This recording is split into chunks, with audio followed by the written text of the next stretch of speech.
The changing of the guard. That's what you have here is changing of the guard. First, it's Jason Kelce. Then, it's Fletcher Cox. Now, it's Brandon Graham.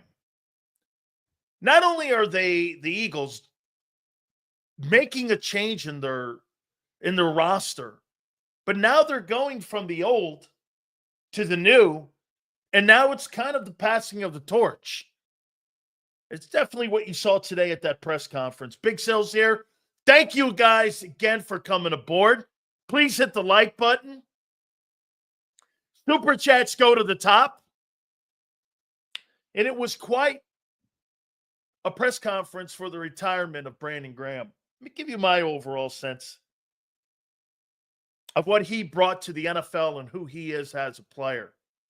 You guys have more of an affection in a relationship with him because think about this. If you're 30 years old, say you're like Xander, half your life you watch Brandon Graham playing football for the Eagles. Half your life you saw that guy part of the most historic time over the last 15 years in Eagle history. So when you see a guy like that leave, it brings back memories of how you fell in love with your team. Okay? I mean, guys like that are important to franchises and cities. Personally, I thought the presser was from the heart. I say this all the time to people. Leaving pro football or leaving football in general, it's the toughest relationship to have to leave because you're forced to leave. It's your first true love. You sacrifice everything in your life, family time, personal health, to play the game. And for as long as he played, 15 years, amazing. Most guys can't play 3, me included in that. This guy played 15 years. I always have great respect for that. Massive respect because he's one of the 1%ers. That's a 1%er of those 1%ers. He loved the city and he loved playing for you. Good times and bad. 206 games played. Unbelievable. Unbelievable. 206 pro football games played is astonishing. Most in Eagle history. Think about the legendary players that have played on your team and in your franchise.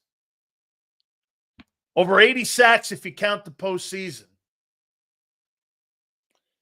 2-time Super Bowl champion. 3-time NFC champion. I believe in college at Michigan, if I'm not mistaken, I believe he was the conference co-player of the year. I think that was 09. I might be wrong on the date. But I thought he was the co-player of the year in the Big Ten. His career did not start out great. Personally, he kind of floundered around a little bit. That tends to happen when you're a rookie. What do I do? What's my next goal? Hey, I'm not getting it. You know, I'll tell you this. The support systems around him, the Trent Coles of the world and the guys that were veteran dudes that were around him clearly helped him. Because you got to pick up a routine when you're in the NFL. I mean, personally, when you look at him over the last 25 years, do you put him in this group? Do you put him in the Khalil Macks? The TJ Watts? The Cameron Jordans? DeMarcus Ware? Julius Peppers in the last 25 years is probably the best down lineman edge because of the 160 sacks. the 80 plus, the impact he had on teams. Breaking news. El Chacho Muchacho Uchea is going to be elite. Master Chief, thank you so much. Melio Acho. We'll get to that stuff later, but let's give Brandon Graham his flowers here. He's had a fabulous career.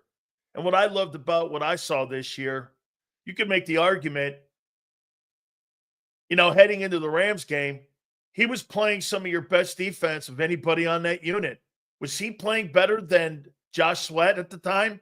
I think he was. When they started upping his reps, he started playing better. It was Zach Baun, him, and Jalen Carter. Those were your top three dudes. You got a 35-year-old guy playing his ass. I thought he was the player of the game in the Rams game when he ended up getting hurt. He was playing lights out. Hit the like button for me, guys. Appreciate it. I mean, I would say this to you. I wrote down my 10 favorite Philadelphia Eagles. Let me give you that.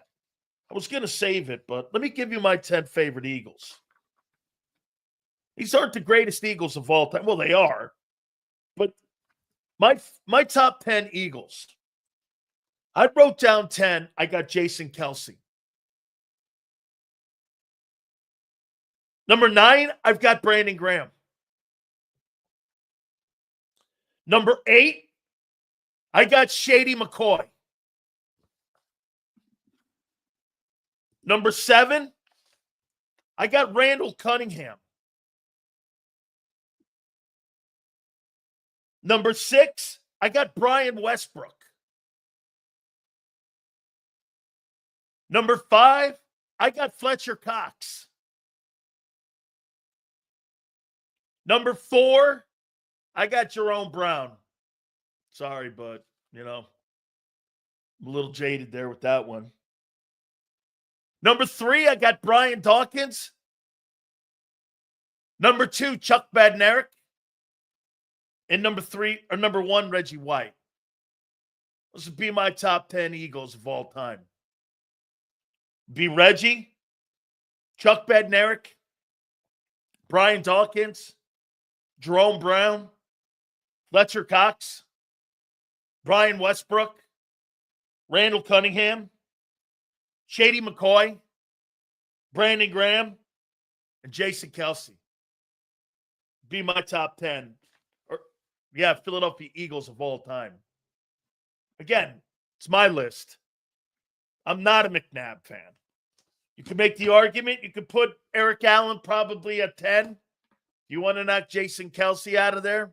But I think Kelce will go down as one of the greatest centers in the history of the sport. Okay? Is this based on talent? No. It's just my favorite Eagles. I was even going to maybe potentially put Seth in there. I liked the press conference. He talked from the heart. Was emotion. Hey, when you leave the game like that, he's not crying because he's going to miss the game. He's crying because he's going to miss the game and what the game brings to him. And it's not money. You don't play 15 years and you're doing it for a paycheck.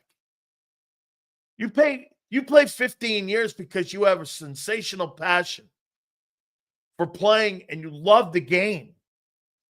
Look, man, when you play football for any length of time, I played 7 years of professional football in numerous leagues. I couldn't put the game down. I traveled all over the world to play the game. It's the hardest thing to do is to walk away from that thing. Okay? It's your first true love, man. It totally is your first true love. And it's hard to divorce that. BG, a good player, not a Hall of Famer. Stop, Eagle fans. Anthony, shockingly, that's not a conversation for today. Hall of Fame, Canton. Okay. His resume is pretty impressive, though. Okay, his individual numbers are not quite there for Canton, but his impact on the franchise is enormous. It's the winning in the last 15 years, the Philadelphia Eagles have won more and been in more bigger games than any time in their illustrious history during his time. There have been some of the greatest players in the history of the sport during his 15 years. So his impact during that time, some of the most influential coaches, Andy Reid, Doug Peterson, Nick Sirianni. And guys, I'm not going to make a deal of it, but and I'm assuming he probably just omitted it by accident, but he didn't even mention in a 40-minute plus speech Nick Sirianni. Because quite frankly, I don't really think Nick Sirianni was part of the journey. I think he was part of the ending. And getting it going was the hardest part for him. And I think that's where he was talking more about his career, was the beginning and how hard it was. People were dubbing him a bust. He mentioned Andy Reid saying, "You belong here." So I don't think it was any disrespect, but at the beginning of his career was the hardest part. That was the hardest part of his career, was the beginning. And that's why I think it resonates with him more, is how hard it was to get it going and keep it going. I think Nick, again, was on the tail end of this guy's ride. No disrespect. Some coaches have more of an impact than others.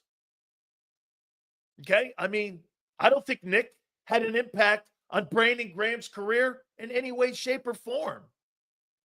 However, the one thing that Nick probably did in the room was help the ending of the ride for him. The tough part of his career was the beginning. Okay? It was, you could tell by the way he was talking. He wasn't sure. He said he didn't even want to go outside. Let me tell you something. When you're being called a bust, you want to hide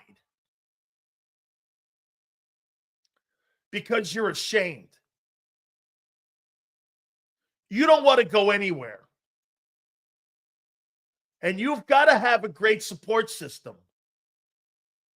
What was really great about listening is that the Eagles were also a support system for him. They were there for him. You know how many organizations don't do that shit? They don't wrap their arms around a player and go, "Hey, listen, I'll tell you what. Maybe you see a little bit of that in Nolan Smith now. Didn't get out to a very good start. Organization threw their arm around him. They brought in a great coordinator. And his career's made a complete U-turn. You start to see it at a little bit of what maybe they saw when they drafted Nolan Smith, right? I'll tell you one thing the Eagles are showing you. They're showing patience.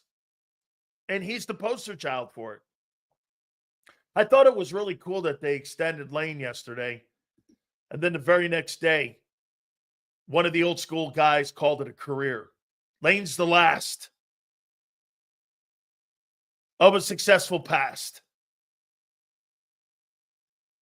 Okay, he's the last. Everybody's pretty much new. These are the new Eagles. Lane's the last. I mean, I look at Brandon Graham's career and you just are in awe of it when you play 206 games. 206 games? Do you have any NFL men have played 200 games? Very rare. Very rare air. Most in Eagle history? Crazy. 2 Super Bowl titles. They had never won a Super Bowl in the Super Bowl era. Last championship was 60. Great. Goddard, Mulata. I'm talking more like the Lanes and the Fletchers and the Brandon Grahams. 15 years. That's right. It's a lifetime. Dude, 3 years is a long time in the NFL. It's the average a player plays in this league. 3 years. Okay? 3 years. I was lucky to be average. This guy was exceptional. This guy was 1%. Okay? I mean, getting over 10 years is incredible. Playing over 15, so rare. I think I'll always admire his BG gave 100% every time. He left it on the field. He didn't care about fame or money. He just wanted to win. I'll tell you this too, Jeff DeBone. He wanted to compete. When you're a guy like that and you play 100%, you love to compete. Competing doesn't have a price tag on it. When you compete, it's something inside you. You're banged up, you're hurt, calling you bust, and you just want to compete. Hardest thing to do is to walk away from that marriage. Ask Brady.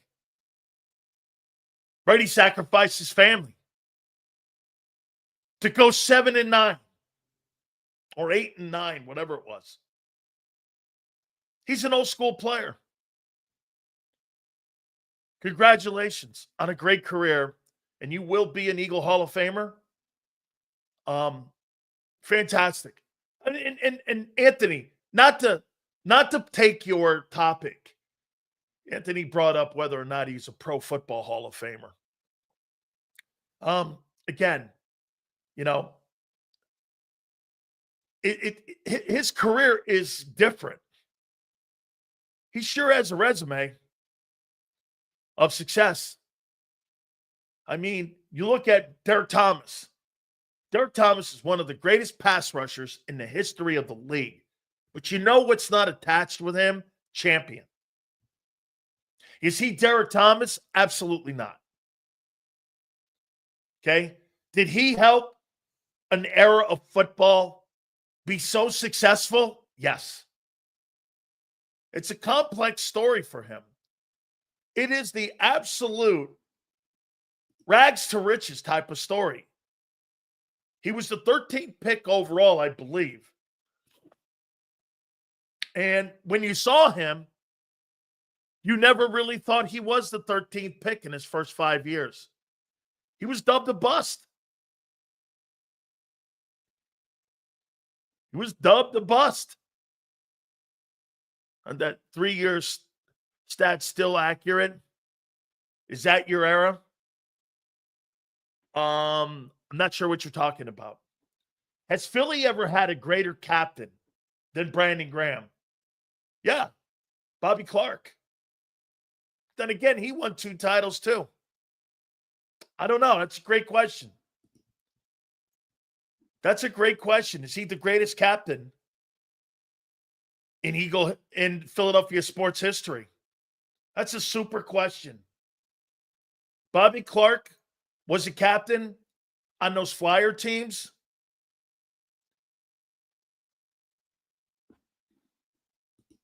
Maybe.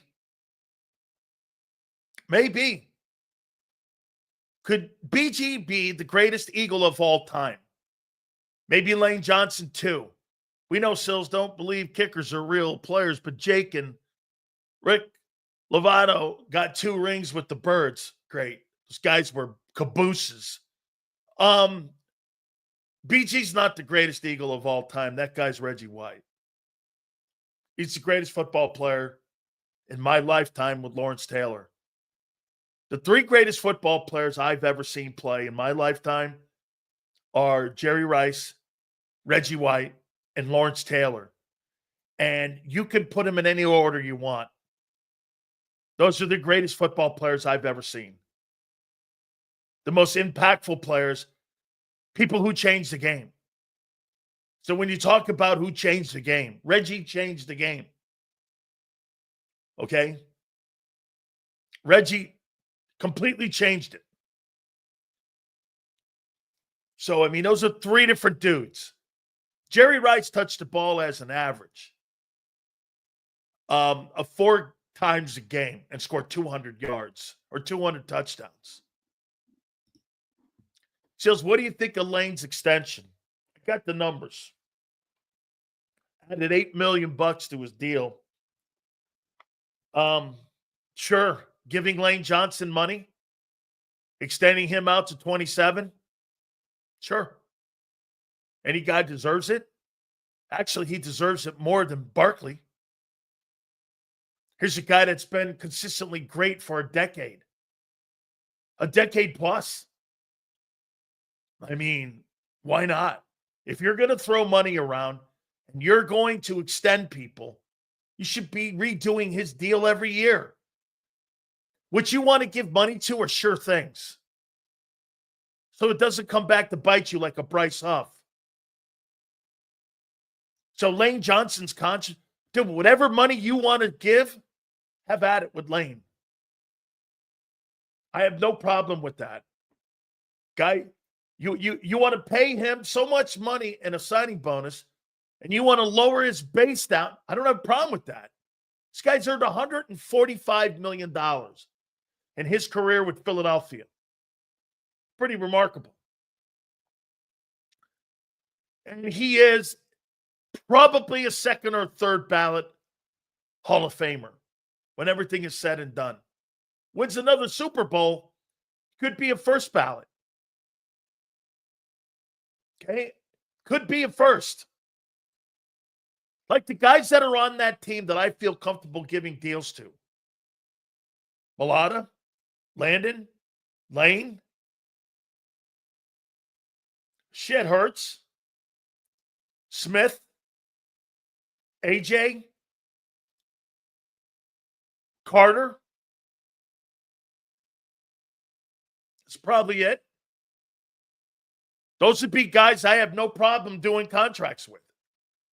Those guys are sure things. Brandon Graham, the last 10 years of his career was a sure thing. Okay, he was. And the Eagles rewarded him. And what you love about it, too, numerous times was nominated as the Walter Payton Man of the Year. Now you take his stuff off the field, constantly cognizant of what's going on in the community, wanting to be part of the community.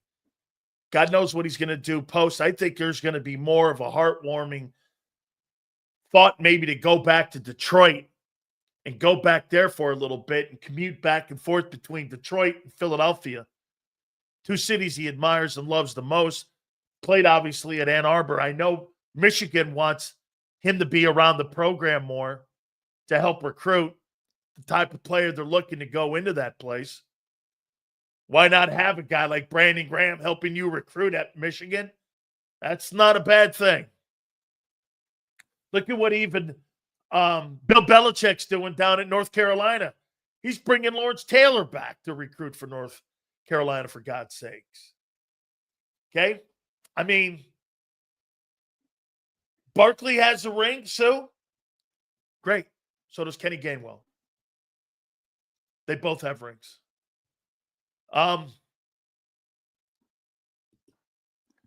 Sills, would you say he's the greatest representation of Philadelphia Eagles fighting for 15 years, the highs and lows, but finding a way to be a two-time champion and patience he had to go through it all?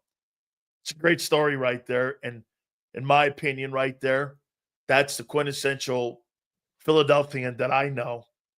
Ups and downs, hang in there, fight your ass off. And at the end of the day, it pays off. I don't know what else you can have representing a city more than that.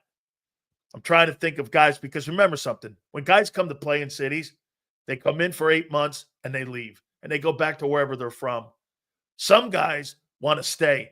I got to tell you something too, Samuel. I believe Brandon Graham more than Jason Kelce. I think Jason Kelce, in my opinion, I think the Hollywood lights have kind of made him forget a little bit who he is and where he was and what he did. I don't know if you guys agree with me at all, but when I listen to Brandon Graham talking, I just believed him more than Jason Kelce's retirement speech. That may be somebody that you may say that's only been here for 5 years talking, but I don't know. It just seemed to me, watching that guy talk about his ups and downs, it just seemed not scripted. I just looked not scripted. You know? I mean, Kelsey seems like a script out of Hollywood now, both of them. You know, they got a lot of things and a lot of people to answer to now. I don't really think Brandon Graham's got a lot of that.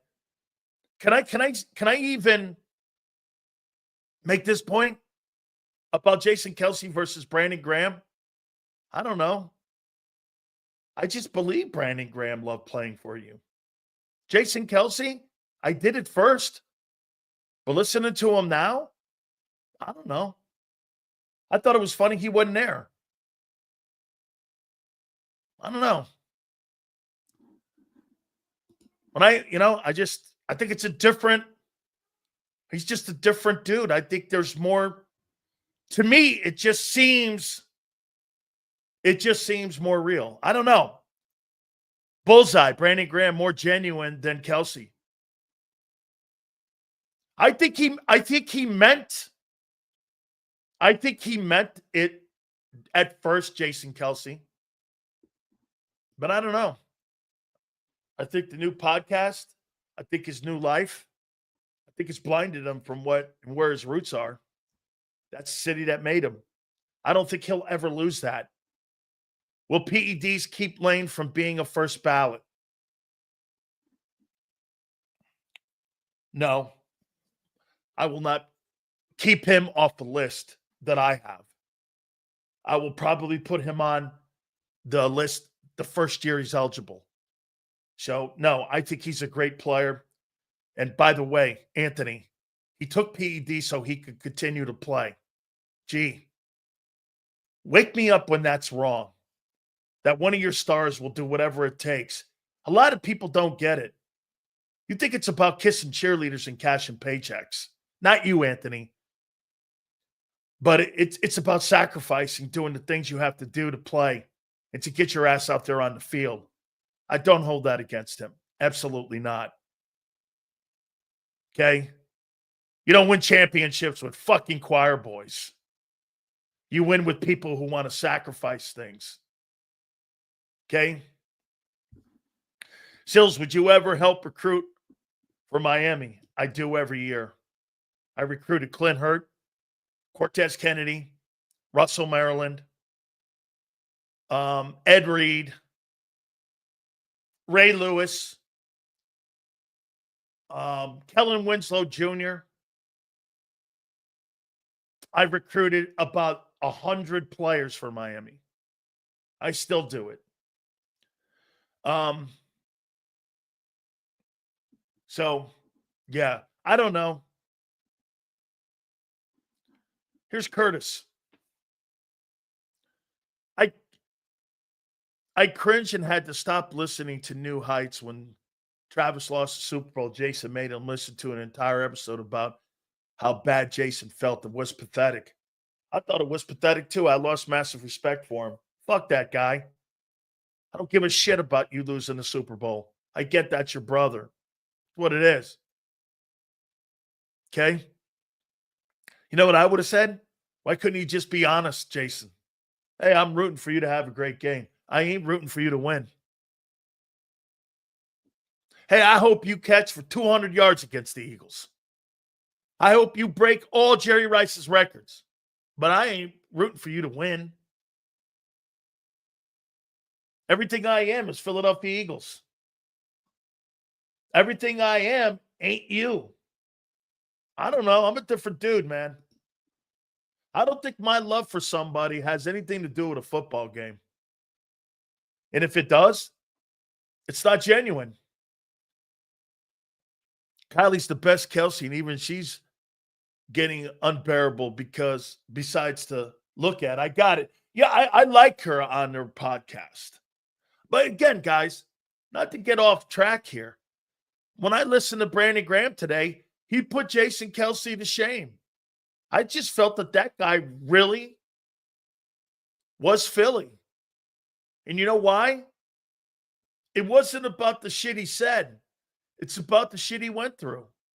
This guy sucked for the first couple of years of his career. This guy stunk. And it's funny, the last year he played, this past season, he was still coming around that corner, and he was the best edge rusher they had.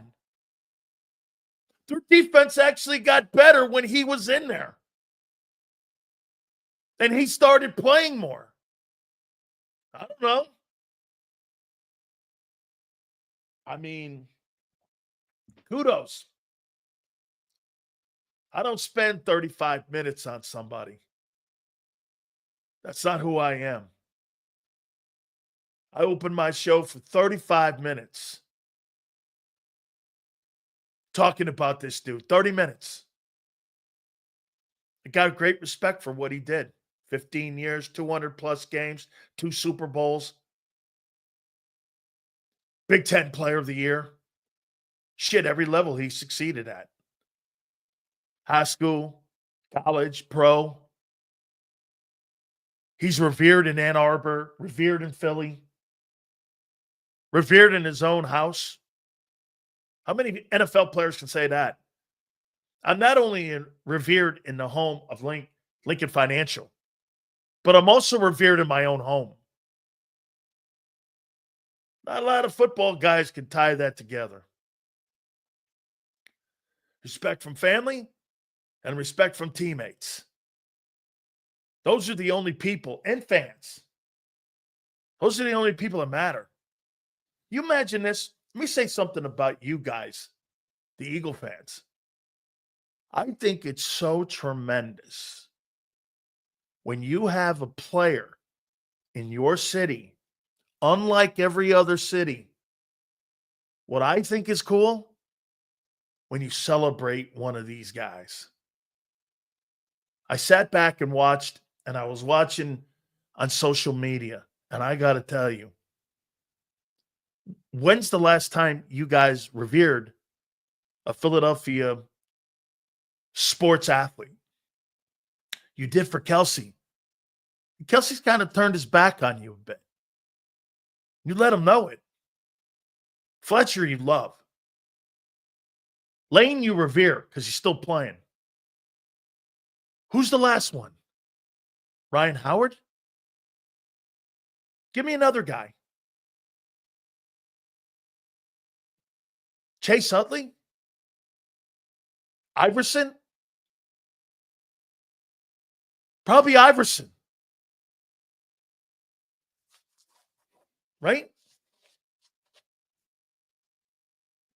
It's great when you could see that and you watch the fans.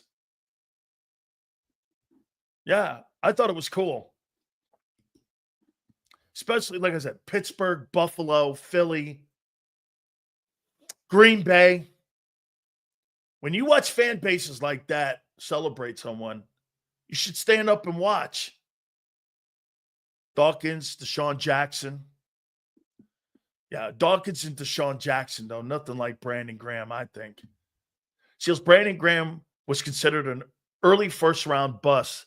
Hit 13th, but he turned it around. Do you think that the Eagle organization hopes that could be the same with Jordan Davis? Yes. By the way, I'm starting to warm up to paying him $9 to $10 million. Because we're going to get into a little bit here into the topics. Okay? So again,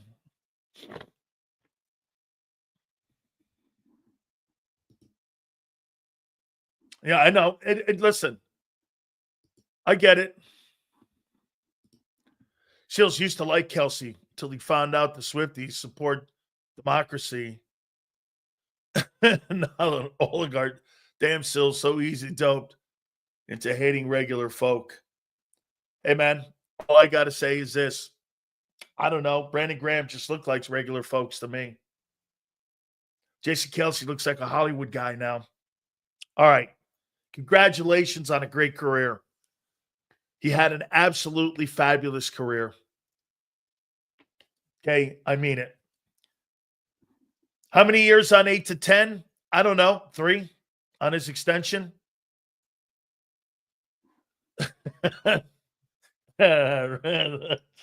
Right. Hey, man. Like Brandon Graham said today, you're not going to please everybody. The only person you can please is you. That's the most important lesson you can ever learn in life when you're a football player. I'm not here to please you. I got to make sure what I do in my life and in my career is what's best for me. That's why, unfortunately, sometimes I don't give a shit what people think about me. I never really had. And you know what, Xander? I'll say it publicly. I'm probably not going to do that article. You know why? I don't have to fucking justify my life. I justify my life every day. I don't need an article to justify what I've done and what I've said and the shit I've done and the good and the bad I've done. I don't need an article. I don't need a podcast or a show to have anybody know who Dan Sileo is. I know who I am. Okay, I know what I am. I've never wished to be anyone else. BG going to Canton? Most likely not. Okay? Thought about it, but I was like, nah, I'm not doing it. You know why? So people can chirp at me? Kiss my ass. I don't need it. I don't. All right. You have a show and people know who you are. Yeah. People have always known who I am. I don't have to sit there and go on a podcast moaning and crying and bitching and like Jason Kelsey does. You win. Now the Philly fans hate me.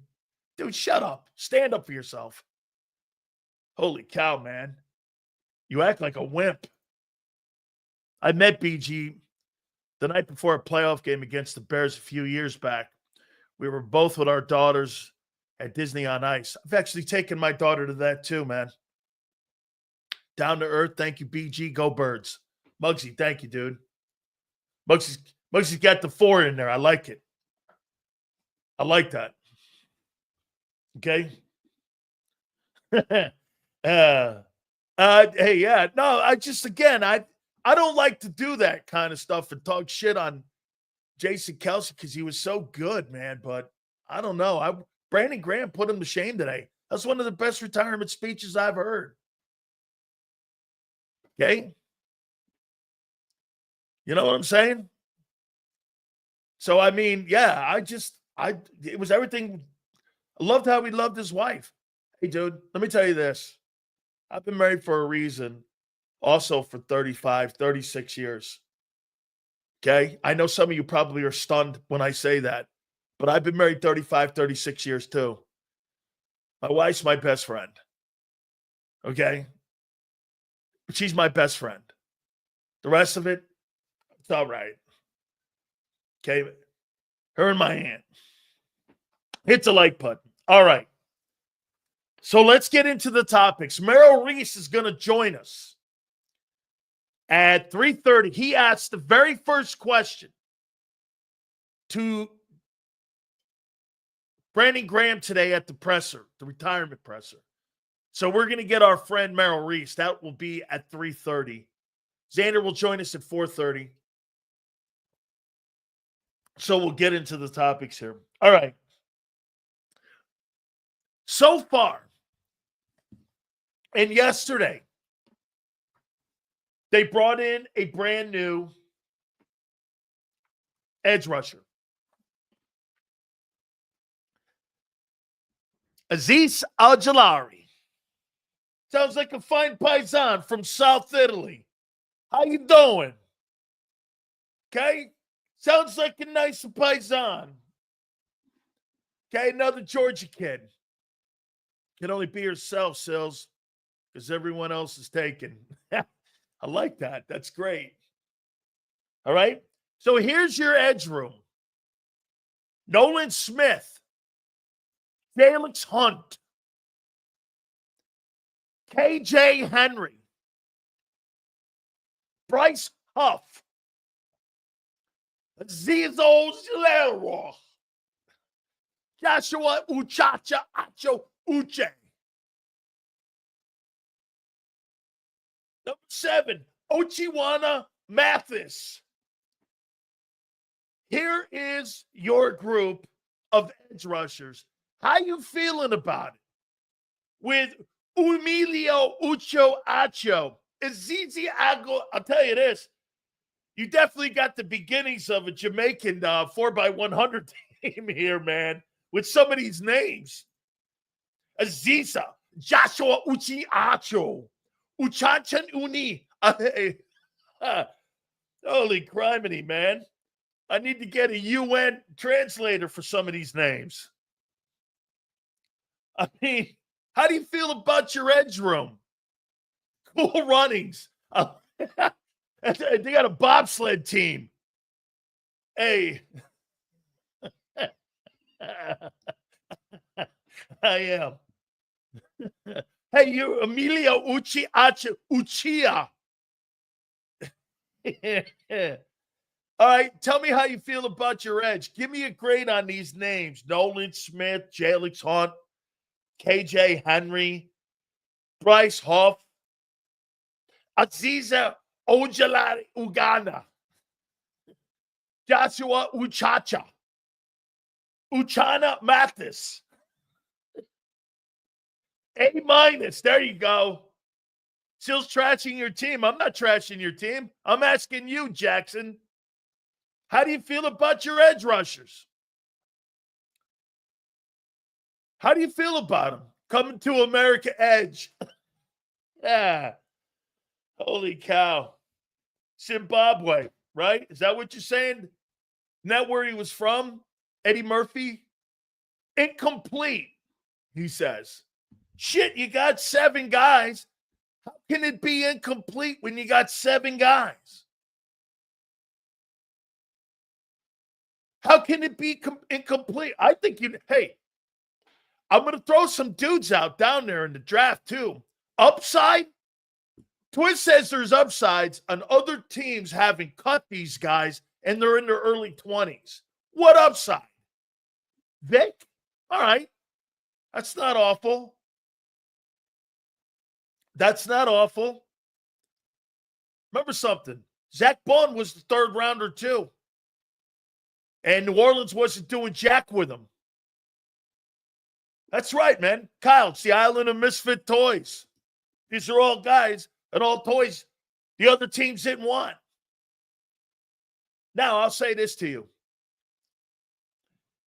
Could any of these players, by the way, any one of these edges, I hear Zaner talking about Nolan Smith.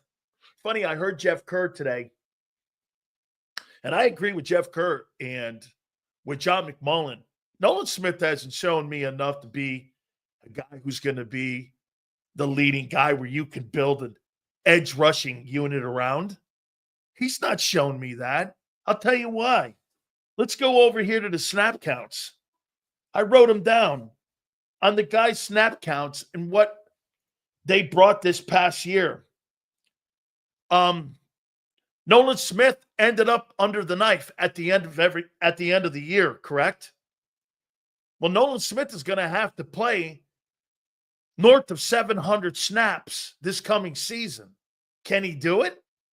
He played north of 700 snaps this year, and it ended with him having postseason surgery.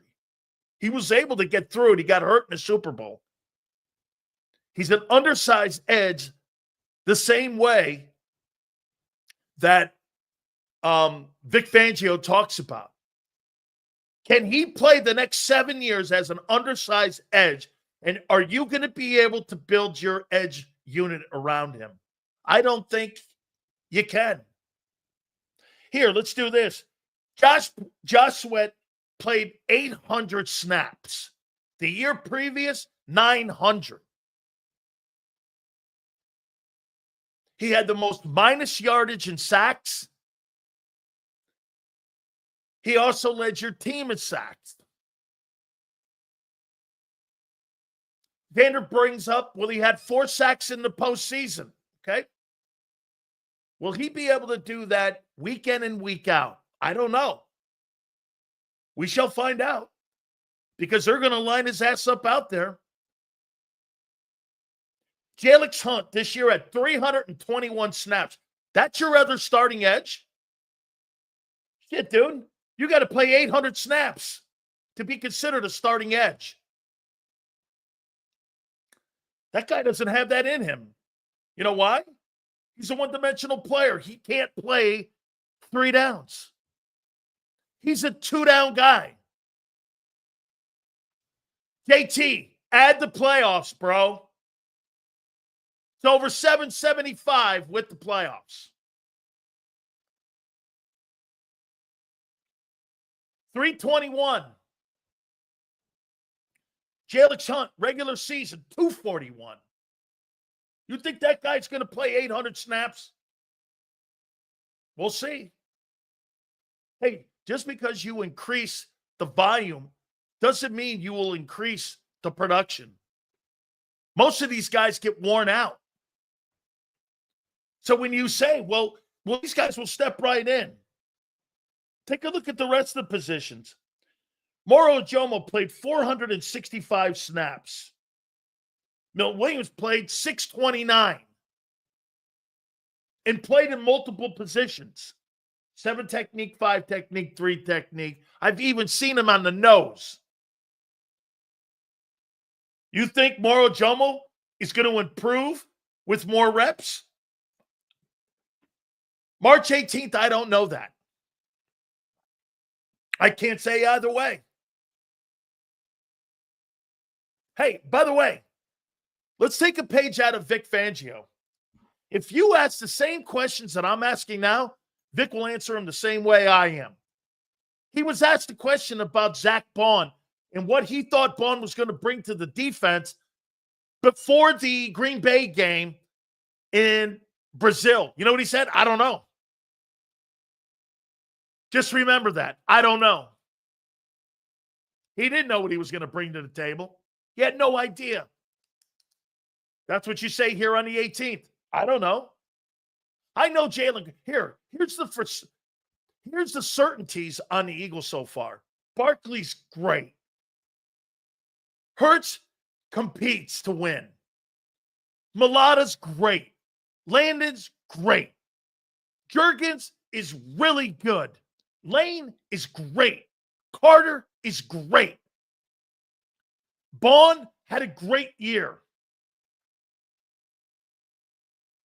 That's all I know. Here. How many people think that Tristan McCullum is your say? He had 255 total snaps. You're taking over for a guy who had 1,119 snaps this year in Gardner Johnson. That's your replacement? Tristan McCullum. And if you say Sidney Brown, he had 83. Tristan McCullum had 255 total snaps. Gardner Johnson, 1,119 total snaps this year, count the playoffs. I mean, okay.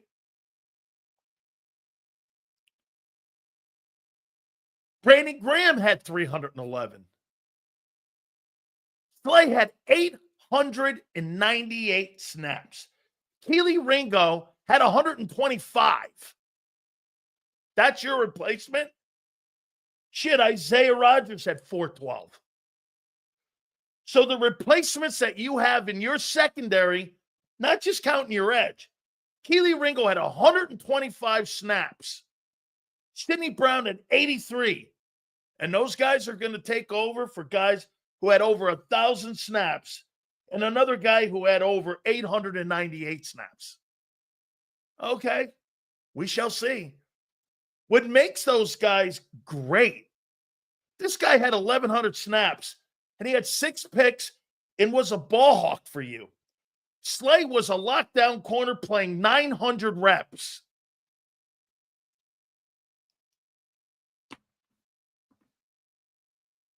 And your top substitutes, we're big time in snap count. I mean, Jalen Hunt is expected to start right now. He's getting 300 snaps. You're taking over for a guy who had 800 snaps, 775? Really? Or you're going rookie?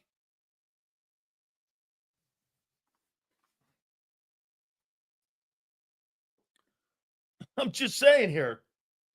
And what you think?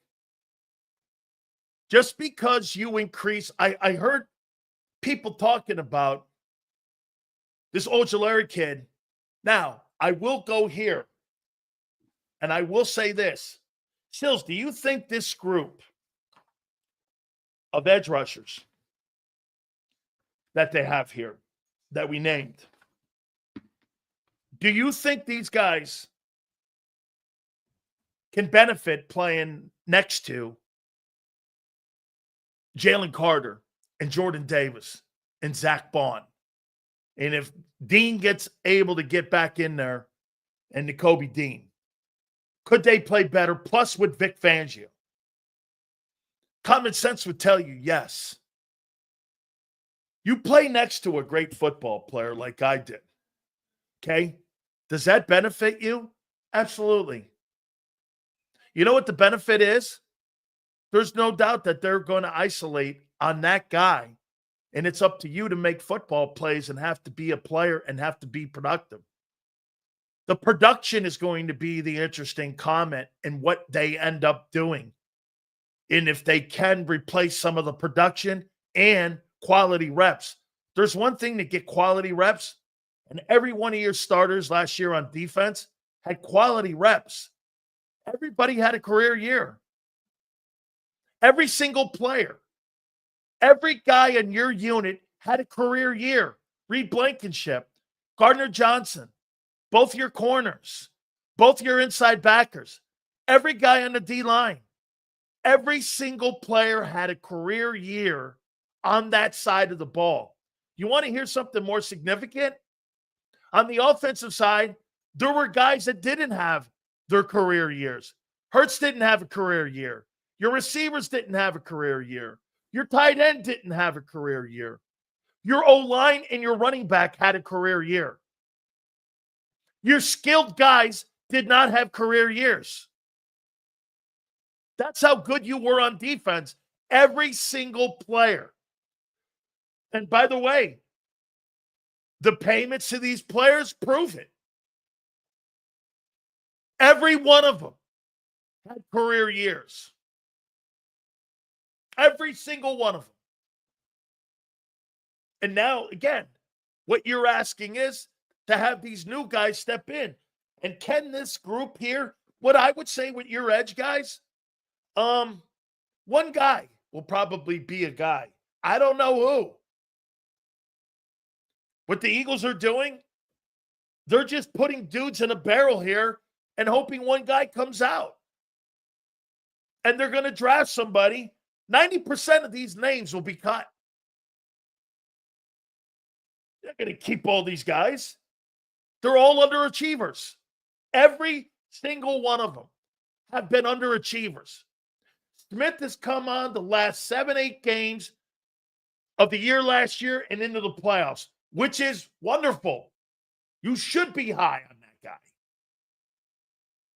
Okay? You should be. Am I building my edge around him? Absolutely not.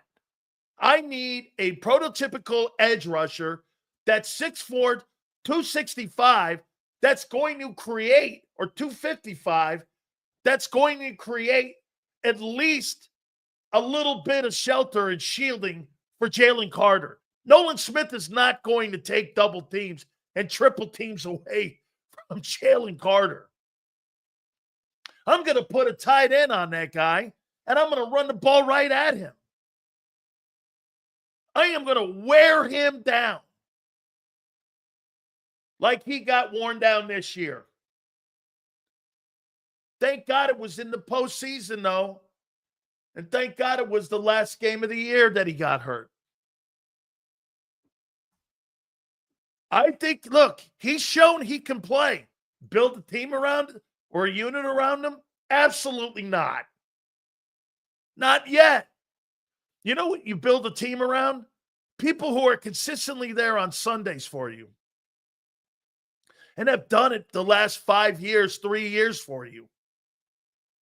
You don't build your team around a – hey, dude, let me say this to you. There's no chance in hell Zach Bond is given that contract if you don't have Jalen Carter on your team. What's the point of having a linebacker making plays 5 yards down the field and you're 28th in run defense?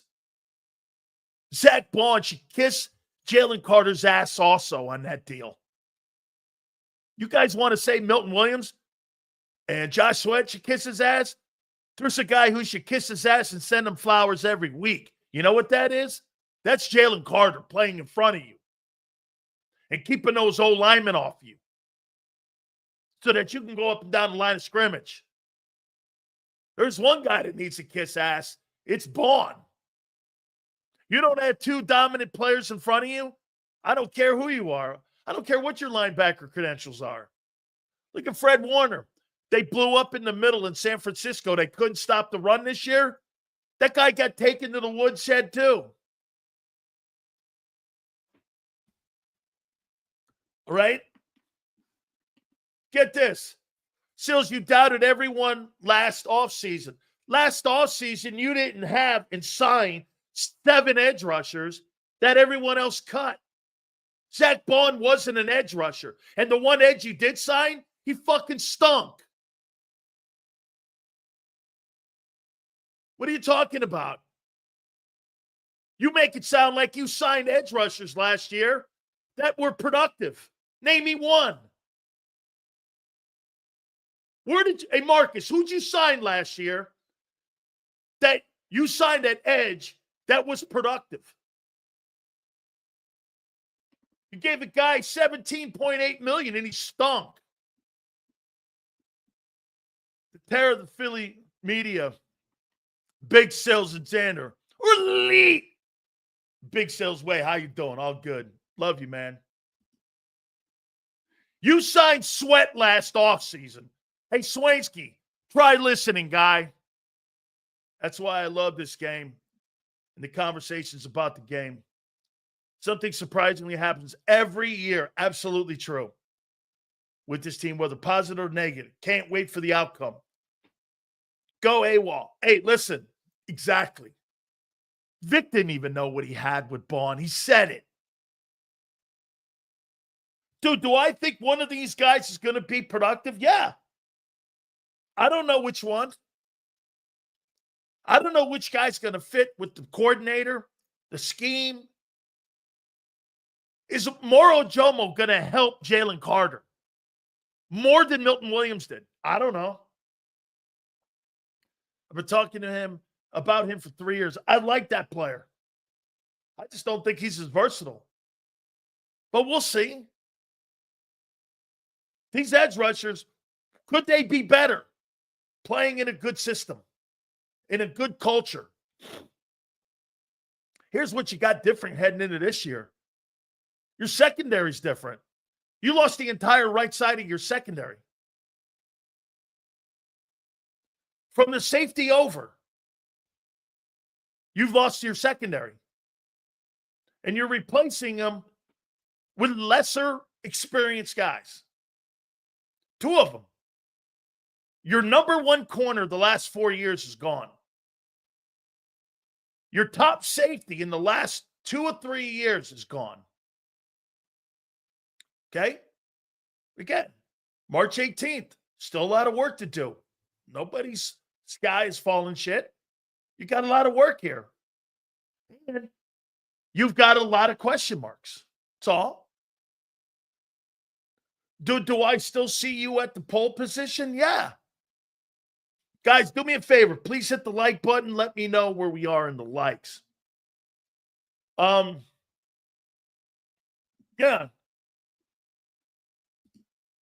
Eagles secondary is going to get torched. The only way that becomes a fact is if you can't get pressure on the quarterback. If the guys you've replaced can't get pressure on the quarterback and you have to start blitzing That's a fact. If you don't, you're going to be status quo. Marcus Hayes said something yesterday. Guys, get that number up. A little low in the likes. Hit that like button, please. Marcus said something really interesting yesterday when he was on with us. Marcus Hayes from the Philadelphia Inquirer. You know, something about the Eagle players that they end up letting go. Like, they're not the top 5 players in the sport. So the replacement's not going to have to be, you're not replacing Cameron Hayward. You're not replacing Jalen Carter here. You're replacing Milton Williams. Is that more doable? Yeah. Good scouting. You can get the right guy in the building. Josh Sweat. Would you consider Josh Sweat in the last 10 years one of the top edge rushers in the NFL? No, I would not. So again, is he more of a guy that could be easily replaced in the draft? Yeah. There's a chance you can replace him too. Like, guys, then when you're talking about replacing people like Myles Garrett, that's a different animal. You're not replacing that. You're going to have a collection of guys replace that. You know what I'm saying? I mean, so these Eagle guys that you're missing out on, they're replaceable. But what I look at here when you're talking on rebuilding a defense, it's a group of players. They all fit. Dallas has the absolute opposite of you. Dallas has big name corners and a big time edge rusher, and they suck. You don't have anybody big time on that defense, nor did you last year, except for Jalen Carter. Bond was having an out of his mind experience playing linebacker. Nobody would have called him the best backer in the NFL heading into that. No, you didn't have it. He ended up it. I'll tell you what, the guy in front of him helped him reach a lot of his dreams when you got a player like that playing in front of you. But you didn't have superstars. You had a superstar defense. It was a superstar defense with a lot of young upside. Like, when I see Cooper DeJean and Q, am I ready to call them exceptional players? No. They got phenomenal upside to me. You know what a phenomenal player is? God does it every year. Guy you look over there, and that guy's not going to have any peaks and valleys, and he's going to be a great ball player every year, and you can count on that, like Lane Johnson. You pay Lane Johnson, you extend Lane Johnson, because you know why? That's a sure thing. There ain't peaks and valleys in that dude's career. You don't have a year where you see Josh Sweat last year not play very well, and then this year play very well, and then 2 years ago played very well. You don't have those ups and downs like that. You play fucking just like that every year, and you're counted on to play every year just like that. It's what Mulata's starting to do. That's what you're seeing with Mulata. Mulata's starting to show you that Lane Johnson, year in and year out, best left tackle, as exceptional as he is. Like I said, Jordan Mulata's probably my favorite Eagle. Athletic, great attitude. I mean, his athleticism is off the charts. He's got a little mean streak to him. He's personable. I like him. Seals Howie's Timu signing is going to have us call this the Dollar General defense. I don't care as long as you call it a Super Bowl champion defense at the end. You can call it anything you want. Shit, you could make the argument last year. It was the no-name defense, too. You didn't know those names. Isaiah Rodgers coming off of a suspension with gambling. Q coming from Toledo. White kid playing DB? Okay. Zach Bond moved inside because Devin White stunk in camp? Okay. Sure. Could Milton, remember, hey, let's not forget this. Did we not have questions about Milton Williams heading into the 2024 season if he could play out there defensive end? Didn't we say that? Can that guy play end? Play end? He signed a contract that Tom Brady never signed. Hit the like button. Appreciate you guys. I don't know. I don't get that. I don't get that. Look, I get Penei Sewell is a great left tackle. Okay, I totally understand that. And he is. But Mulata should be in that room too. I mean, he was a great football player. I don't know why. You know, I think sometimes when you have a 7th round distinction around your name, and sometimes where you're drafted, that hangs around you for a while. And I think that's kind of like the same thing with Zach Bond. I'm shocked he made first team All-Pro. That never goes down like that. You always go with the established guys. And I think that's kind of where you are with Jordan. I think it's because Jordan's in his 20s still. Let's look at, let me say something else about Lane's extension here. So Lane Johnson gets $8 more million tapped onto his salary for the next 2 years. Lane Johnson, how old is Lane Johnson right now? Is he 35? Is Lane 35 years old, 34, 35 years old?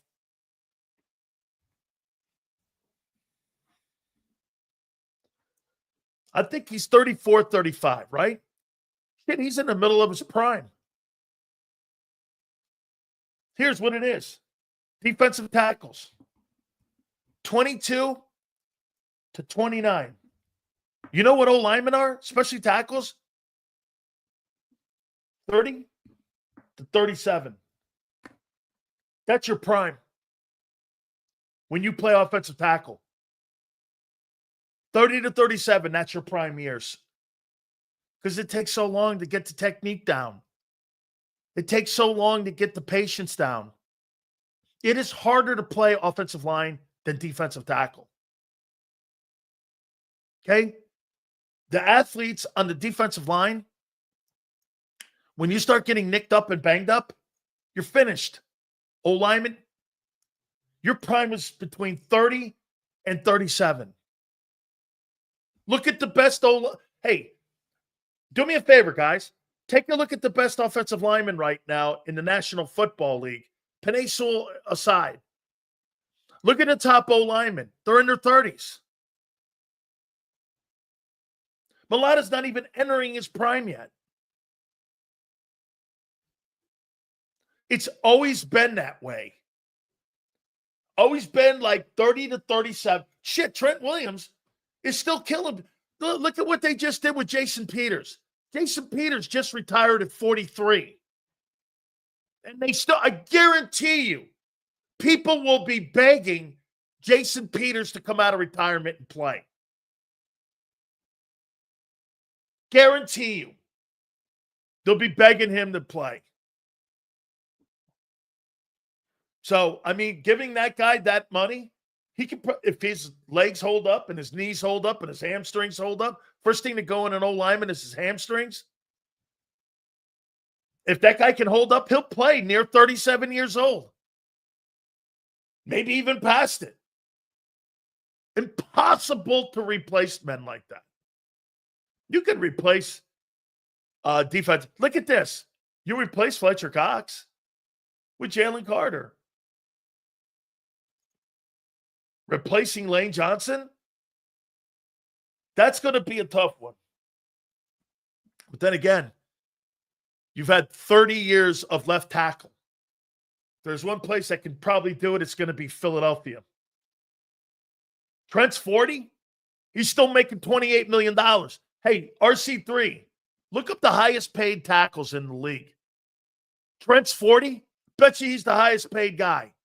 Name me another position in the NFL outside of quarterback where a guy's 40 years old and he's the highest paid player. You don't have a D lineman making that money. You don't have an edge rusher making that money. You don't have a linebacker or receiver making that money. You only have O-linemen making that money. Why? Because you mature later in your career. When people go, do you think it's time to get a replacement for Lane? I'm like, why? He's just in the middle of his prime right now. Guys all play. Okay? They all play into the middle of their prime when in the middle of their 30s. Okay? Hit the like button. We're going to talk to Merrill Reese. That'll be at the bottom of the hour. Okay? Bottom of the hour here. So these edge guys, just going back here, this group of edge guys you have, probably one or two will make the team. The rest of them will be cut because you're going to draft probably some kids you like. You're probably going to go into the season with 5 edge rushers. You're not going to go in with 10. So 5 of these guys will be cut. In my opinion, you're probably going to start Nolan Smith, your rookie. If you take that guy down there at 32 or you trade, your other edge rusher's not on your team right now. And it'll come down to Bryce Huff and some of these other guys as rotation pieces. Would you sign a veteran edge? I don't want to pay anything for that. I'd rather sign these underachiever guys. So, I mean, I see what they're doing. They're good. They're telling you with all of these signs, they're drafting an edge rusher. These are non-impact players. They're hoping one becomes an impact on the unit. Nobody in their right mind is expecting 10 sacks or anything. You know what they're hoping for? Guy goes in, Jalix Hunt, Bryce Huff, they win the backup roles. They're still not sold on Jalix Hunt. If you're sold on Jalix Hunt, why are you signing 10 guys at the position or Bryce Huff? You notice it's the most addressed position in offseason. What does that tell you? It's their weakest point and spot on the team right now in their eyes.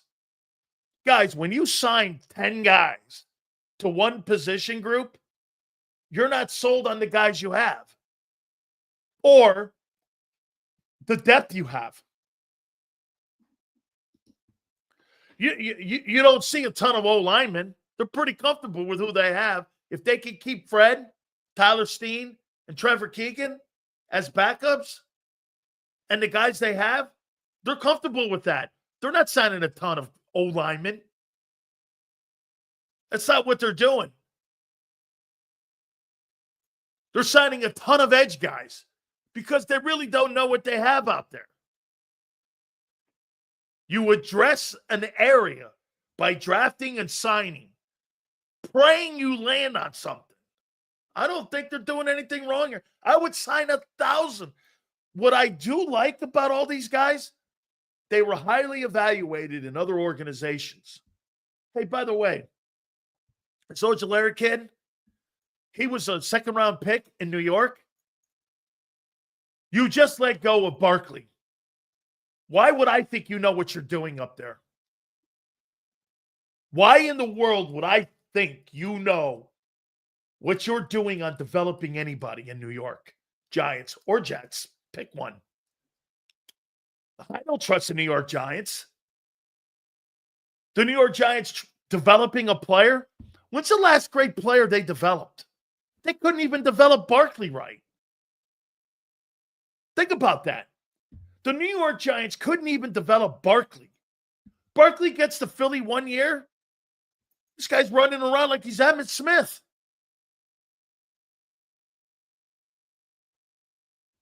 Put that guy in a better organization. Now, again, I'm not saying any one of these guys are the talent of Saquon Barkley. But shit, trusting the New York Giants? How about this one here? Joshua Uche, that kid from New England, I don't know. He had 10 sacks with Belichick. They started ripping the program apart, losing all those coaches, losing Nick Caserio and those guys. I don't know. He fell off the planet. Why? Well, so have the Patriots. shitty coaching, shitty players around them. Every one of these guys that they've signed, I'm trying to give them a positive here, and I'm also looking at who they are. Every single one of these players are coming from organizations that have imploded. How do you know they're getting good coaching? The players around them aren't good enough because teams aren't good enough. Could they be better playing in a better unit with a better coordinator and a guy that knows how to utilize your strengths and weaknesses? Yeah. All of them? You're crazy to think that any of these guys, except for maybe one or two, are going to be anything. And I think that's probably where the Eagles are right now. Shit, would it shock you if they signed 2 more edge rushers? No. They need 90. And they're going to, I say they probably draft 3 edge rushers this coming year. So again, the group, it's not good enough. Bryce Huff and Nolan Smith are your starters. That's not good enough. Okay, that's just not good enough. Especially when you don't have your secondary figured out yet. The right side of your secondary is gone. You got to figure that out too. Hey, it's one thing to get pass rushers, and it's another thing not to have a corner and a playmaking safety. Well, wait, Keely Ringo and Sidney Brown and Trisha McCall. Oh, yeah, well, okay. Those guys weren't called on even last year. Now, all of a sudden, they're going to be called on to play and step in. I don't buy it. Not saying it can't be done by this coordinator. There is no doubt the winner of this past season, Vic Fangio, has a lot of say in how this team defensively is going to be restructured. Just the same as Stoutland probably looks at everyone and goes, I've had 3 different offensive right guards. We'll do it again. Is Kenyon Green the guy? I don't know. It could be somebody else. It could be totally somebody different in that position. Okay? So, again, the coaches, they've got the right coaches in the building here. Hey, at the bottom of the hour, we are going to talk to our friend Merrill Reese. Okay? You can have the best DC in history. Players still got to play and execute. Vic can't do it for them. That's right. Crowley, you remember what Dave Wannstedt said a year ago.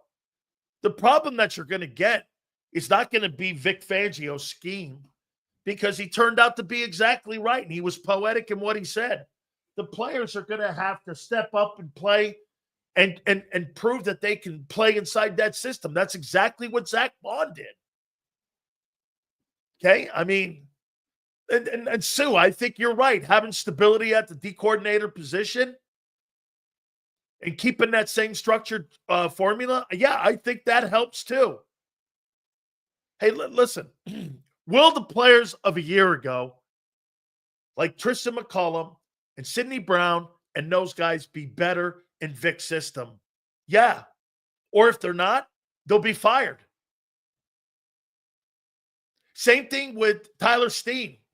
Hey, Tyler Steen's in a career year. He's either going to win that job or he's fired. Now, what's cool about him is that he's a 3rd rounder, not a first pick. So you can turn him into a swing guard, and that could be your swing guard for the next couple of years. He's a 3rd round pick, still a high pick. But they need that right guard position will be figured out. I mean, you had Cam Jurgens playing right guard the year previous, and he was an alternate to the Pro Bowl. RC3. They just seen players get paid life-changing money playing for Vic Fangio. We won't miss a beat. Players are looking to get paid. Dude, RC3, you're telling me you really believe that you're not going to miss a beat with players that were other teams' trash? Okay. All these teams you think are wrong in these guys. That's what you're saying.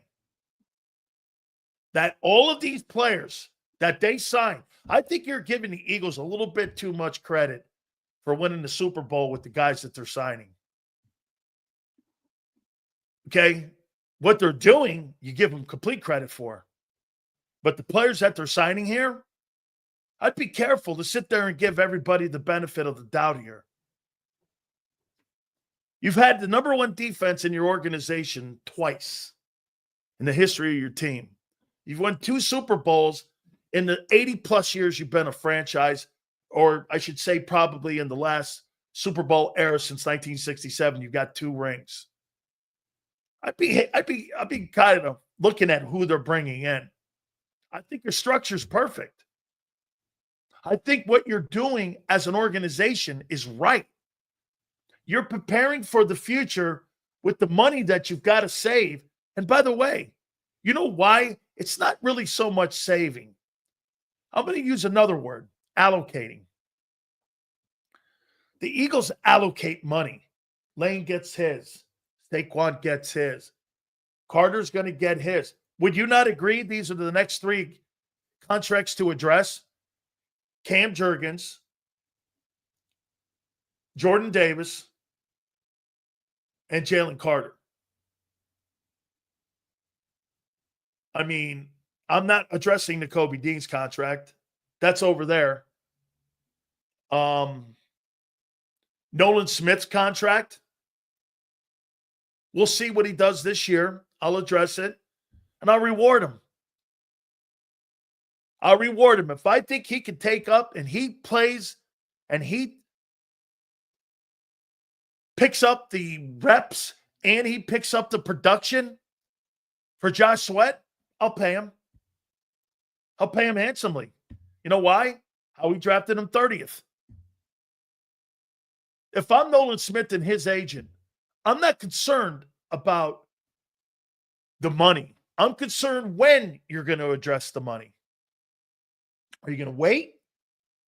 Or are you going to feel comfortable paying a guy who's been injured and played half the year?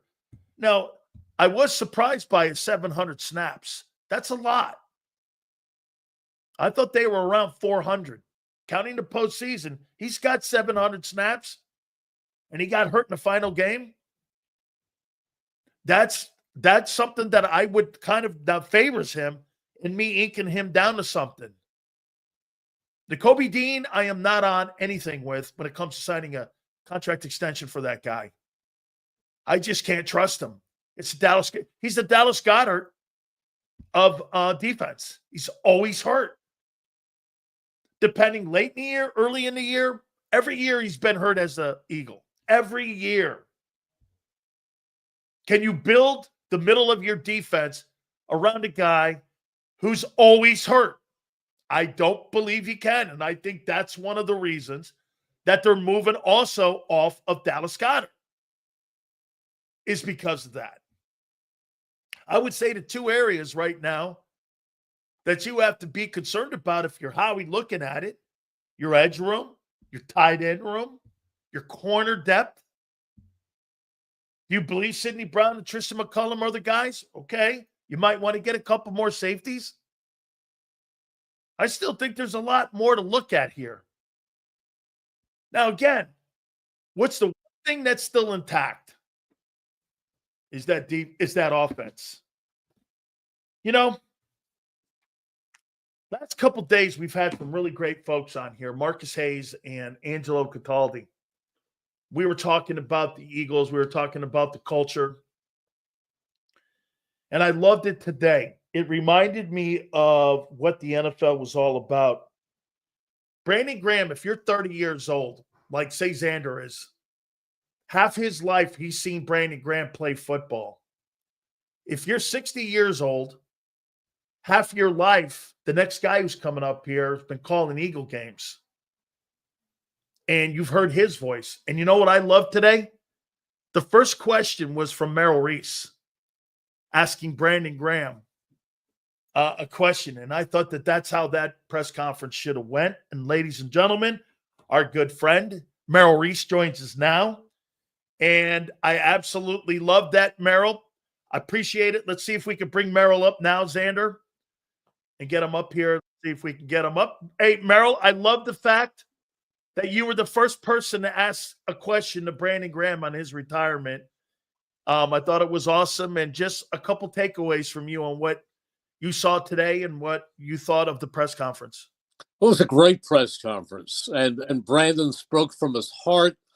I mean, he had a written speech, so to speak, but you could see it was genuine. But everything about Brandon Graham is genuine. He's one of the best people I've ever known. When people ask me who is my favorite Eagle over all these years, I mean, there are so many great guys, so many great players, but I say there's nobody that I think more of than Brandon Graham, because he is such a decent person. I've mentioned to you before that if I would go into the NovaCare facility in the morning and I would bump into Brandon Graham, my whole day just got better, because that's the kind of magnetic personality, uplifting personality he is. He's just a special person. Do you think, Merrill, that one of the reasons that the city adopted him, feels connected to him, was his journey, that things were bumpy in the beginning, then all of a sudden you started seeing him come on, then he became an impact player, then he started to go through some of the great historical moments in Eagle history where you win 2 Super Bowls, you've won 3 NFC championships with him. You saw him with the strip sack of Brady in the Super Bowl, one of the most impactful plays next to Ertz's catch. I mean, all of that, was that why they went along with the journey? Because they saw a guy who had a bumpy start and really a climactic ending when he was there in the Super Bowl, standing there with his mates. I think a lot of it has to do with the length of his career, but the fact that you never caught him off guard. He was the same person. He wasn't a guy, and he alluded to this too. He felt that that he had a responsibility. He had a responsibility. If the team won, he would be out there. If the team lost, he would be out there. He said that's you have to be able to stand high in defeat as well as you do when after a victory. I mean, there was a thing in the golf world a couple of weeks ago where Colin Morikawa lost in the last few strokes, and then he disappeared, and then he came back, and he basically said, and I think his words were, "I don't owe anybody anything." And he was kind of taken to task for that by Brandel Chambly and Paul McGinley on the post-game show by saying, doesn't he realize what the responsibility is, that the golf wouldn't be the big story and have all of the sponsors dollars and be what it is today if it weren't for not so much the media, but the media acting as the connection to the fans, to the supporters. And I'm sure he's a good guy, but I think he just spoke offhandedly and without being aware of that at that moment. But Brandon Graham was that was never Brandon Graham. You knew that no matter what the Eagles did, how great it was or how awful it was on that day, that Brandon Graham would be there and put the whole thing in perspective. He treated everybody well. He didn't have moods. He didn't one day show up and the next day didn't. He didn't lash out at anybody. In fact, he kind of teased the media by saying that, sometimes I'd get myself into trouble by saying too many things and being misinterpreted, and at least I don't have to worry about that anymore. And there was an incident this year where he said something on or after a show about the fact that it had to do with A.J. Brown, and it had to do with something where he misspoke. But he laughed about that. But he always treated everybody with respect. And through the media, that came through to the fans. And they saw the way he busted on the field every play. He never took a play off. You saw the passion he had for this city, for this team. And he was great today. He was really great today. He was. I mean, it just seems to me, listening to him, that he was always aware of his surroundings. Like you said, I mean, Mark Howard doesn't understand that, again, sometimes emotion plays a fact into that. When you're so high on something, you're so low. When you go through sports sometimes, Merrill, you go through the highs and lows and you forget the surroundings and where you're at because you're so much tunnel vision. You don't really remember and think about the things that you are. And that leads me to a question somebody asked me earlier here.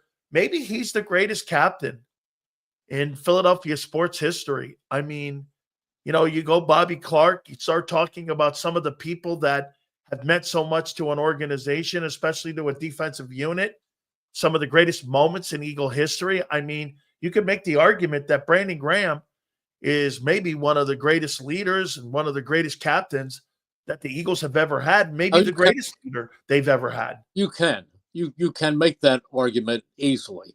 I mean, he was a great player. He turned out to be a great player. Was he Reggie White? No, he wasn't Reggie White. He was an outstanding defensive end, but he was a guy who was always there. Reggie, by the way, was a great guy too. But Reggie didn't have the 15 years that Brandon Graham had in this city, and it was a different world then. But Brandon Graham had that feeling of his responsibility, what his role was, not only with us, but with his teammates. He was a guy to go to them. He was a guy to talk to them, to teach them. He was a barometer of everything in that locker room. And he was always respectful to his teammates, to his coaches, to his fans. He was never a guy who would walk by a kid or anybody who wanted an autograph or a picture without acquiescing. He was just one of the best people that ever played this game. Merrill, help me here with this one. It's kind of the changing of the guard here a little bit. Last couple of years, you've had Fletcher Cox, you've had Jason Kelce, now you have Brandon Graham. The last really link to all that is really Lane Johnson, and he got a contract extension. I mean, I was telling everybody, hey, the one thing you always want to do, you always want to pay the sure things. And that's the sure thing over there at right tackle. So adding a little extra money there, but you're seeing a lot of the young players, some of the things that you're seeing with, some of the names that have moved on, but do you feel it too? This is kind of like a changing of the guard a little bit here. And they're on the lead poll. They have so many good players that I'm not saying that they're taking steps back, they're resetting or it's rebuilding. I'm just saying it looks to me like, the new guys, it's their time to step up. Well, every team, every good team, every Super Bowl champion is going to have components that become very, very coveted by teams around the league. So and because of the salary cap, you can't keep all of these components. You've got to make choices. You've got to say, well, I must have Zach Bond. And here's how much I'm going to pay Zach Bond, knowing that you're going to lose Milton Williams and Josh Sweat. And Howie's good at evaluating these things. But they've lost people. They lost Rick Lovato, who was the long snapper. Now, when you talk about the components of the team, you never think about the long snapper as being a key element. But in that locker room, he was a key guy. Rick Lovato was beloved by his teammates. He was very much part of this. But I understand the facts of the business that the NFL is. You're going to lose people. But on the other hand, when people say, well, this is a great team, they're going to come back and they're going to be the favorites for the Super Bowl. And probably they will be the presumptive favorites for the Super Bowl. But with this many, I mean, they've brought in about 3 or 4 different tight ends and linebackers, and there are going to be draft choices. The Super Bowl 59 champions will never play again together. That was one and done. Now, are they a great team? Yeah, on paper they are, but they have got to acquire a certain chemistry. And Nick will be the first to tell you that there is a chemistry to a team that a coach must be able to conjure up, to unite, to put together so that they have that winning feeling and that they become a team that each guy cares about the guy in the locker room to his right and to his left. They care about each other. And that's what this team had. This team didn't have factions. Oh, you heard something here and there where AJ wanted more balls, and what wide receiver Mike says what wide receiver doesn't want more balls thrown in his direction. There were minor indiscretions here and there, but nothing big. Nothing big. This was a team that loved each other. To be cliched, they were one for all and all for one. That's how this was a team. Now, you've got to reconstruct that. You've got to conjure that same feeling up again next year. That's a big deal. That's a very, very big deal, Dan. That's not automatic. And that's something that Nick has got to face, and the new coaching staff. I mean, there will be new coaches in there also. People come and go. And the 2025 Eagles will have some of the key elements of the 2024 Eagles, but they are a different team.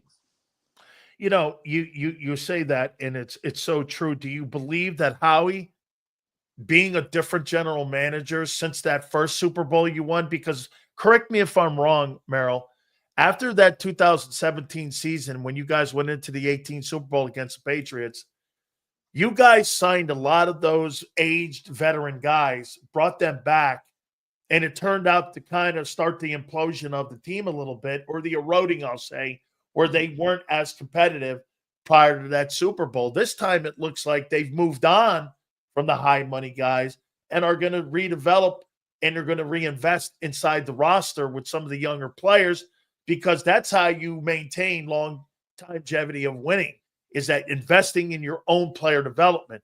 Signing mercenaries to 1 and 2 year contracts, that's a really tricky proposition.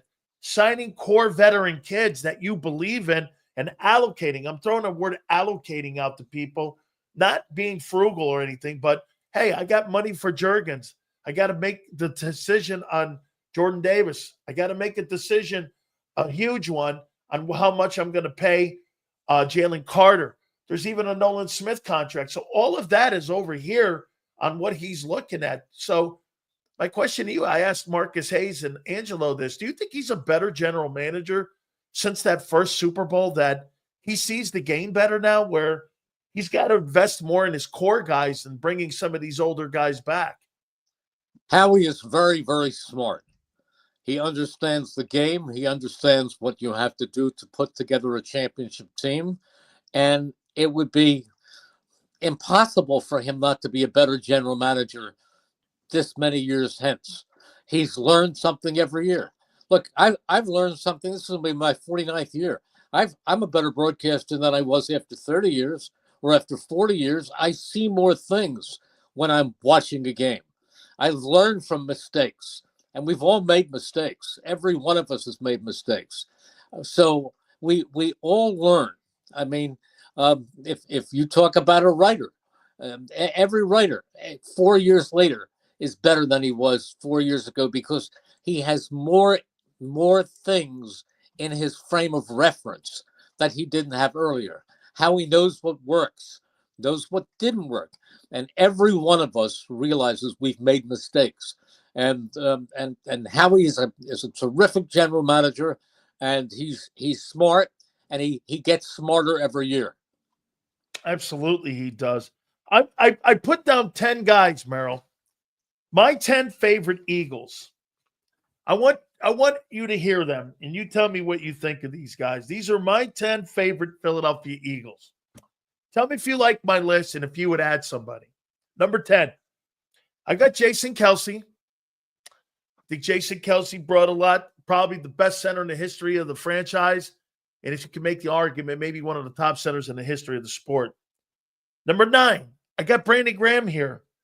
2-time Super Bowl champion, 3-time NFC champion, 80 sacks with the playoffs, if you add that, over 200 games played, maybe one of the most accomplished resumes in Philadelphia Eagle history. I got him 9. Number 8, I got Shady McCoy. Man, I love watching him play.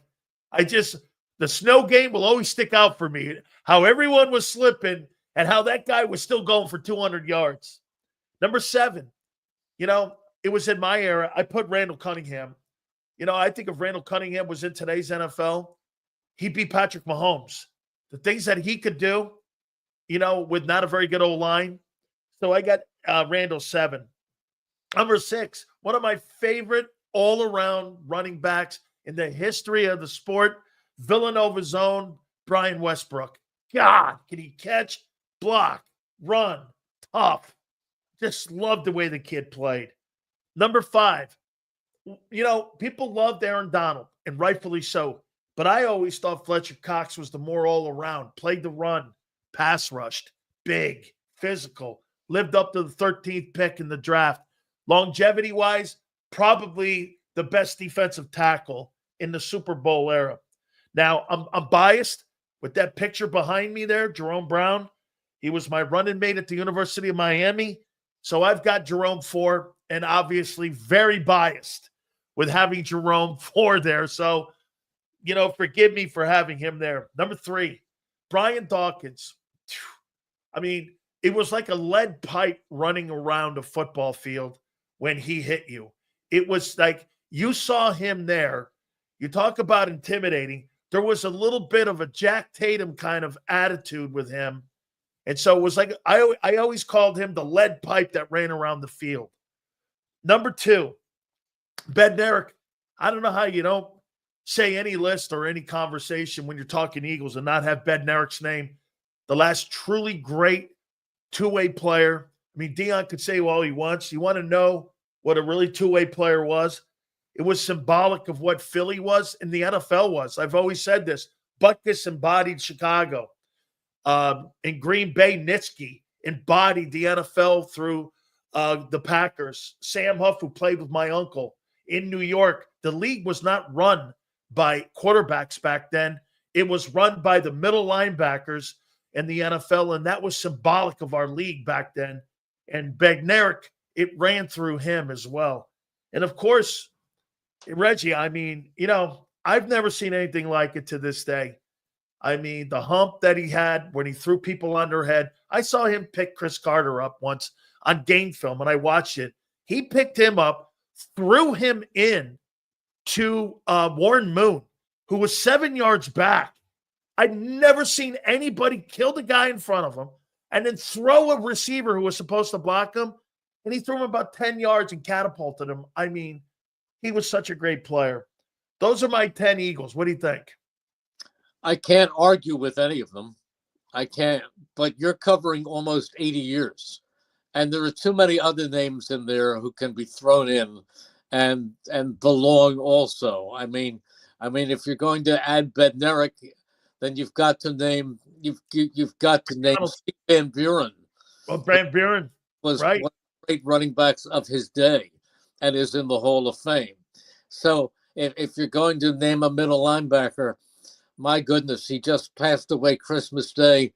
Bill Berge was such a force on this football team for so many years. He was great.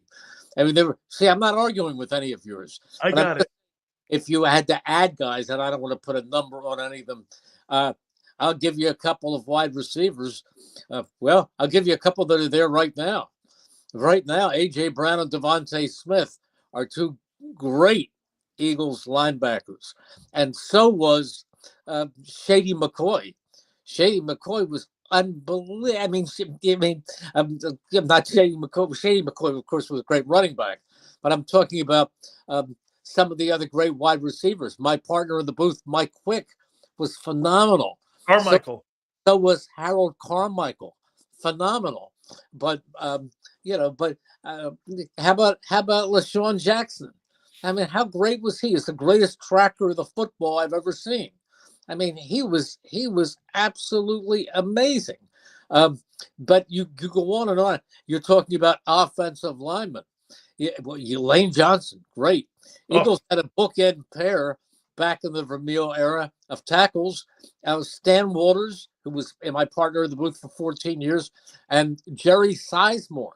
These guys were great players. I mean, there's just, and I'm glad that you named guys like Westbrook.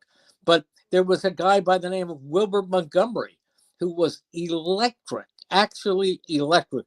So you're putting it down to 10. I'm sure there are names that I haven't even you know uh, you know but brought up, but there were so many amazing players, but certainly the guys you talked about like Reggie White and Jerome Brown, tremendous, tremendous.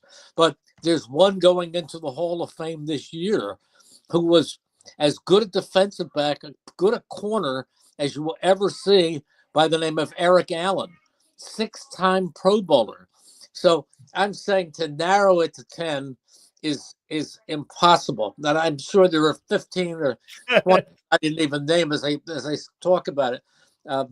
But there were great players. There were great players over the years, and some that belong. They're some. Bill Berkey, for example, belongs to the Hall of Fame. Yeah. It's a crime that he's not in the Hall of Fame. I'm glad Eric Allen is going in. But another guy who you could put into the Hall of Fame, tremendous, tremendous player, hard hitting, bright, analytical, and I mean, how about Seth Joyner? Yeah. I mean, Agreed. Seth Joyner was, what a great player he was. Great Hall of Famer, not in, but in the Eagles Hall of Fame, yes. But there are, and one day, Ron Jaworski. Ron Jaworski was a heck of a quarterback. You know, when they went to the Super Bowl after the '80 season, he was the player of the year Yeah. in the NFC. Ron Jaworski had a terrific career and has stayed here and been a pillar of the community and all the things that he has done over his years here in this Delaware Valley. But it goes on and on and on of guys that I could, the more I sit here, the more I think of another guy, there are so many of them that are absolutely great. How about this, Merrill? Tell me your relationship that you had with McNabb. I mean, well, I'll bring up Donovan McNabb. Donovan McNabb had a great year, great career here. I mean, when you hear some of the people talking about Brandon Graham and you hear Jason Kelce, you saw how the love that they had for Fletcher Cox. What was his relationship with the community like? And, obviously Jalen has a different relationship. I mean, the community embraces him and loves him. It just seemed like a hot, cold relationship. Maybe it was more that way with Randall. Correct me if I'm wrong on this. I mean, Randall had a hot and cold relationship, or maybe that was just with the media that he had a hot and cold relationship with. But it just seemed that him and McNabb were kind of like, they were kind of like hot. Sometimes you liked them, sometimes you didn't. Both fabulous players.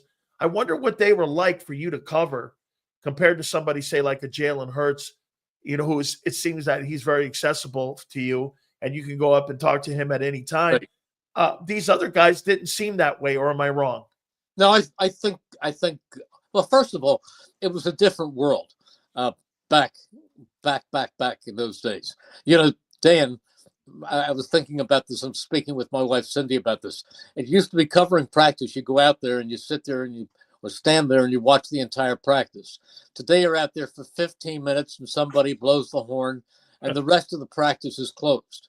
You get to see them warm up and stretch and catch a few passes, and then media leaves the field. So that's number one. So we used to stand out there and watch the whole practice, and then Dick Vermeil or whomever the coach was would come over to the sideline afterwards, or we'd walk to the middle of the field, and there'd be 6 of us.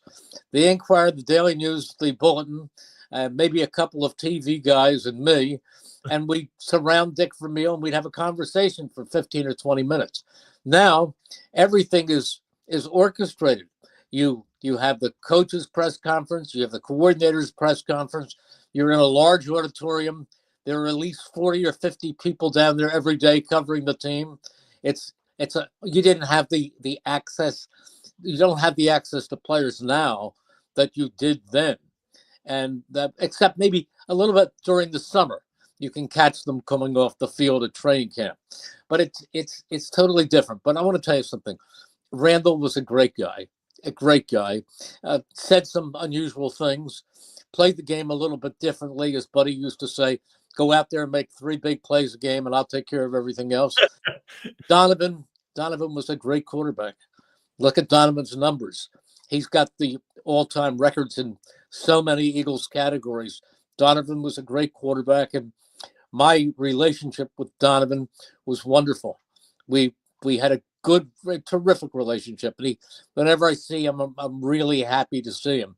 I think he's a great guy, and you know how I feel about Jalen Hurts.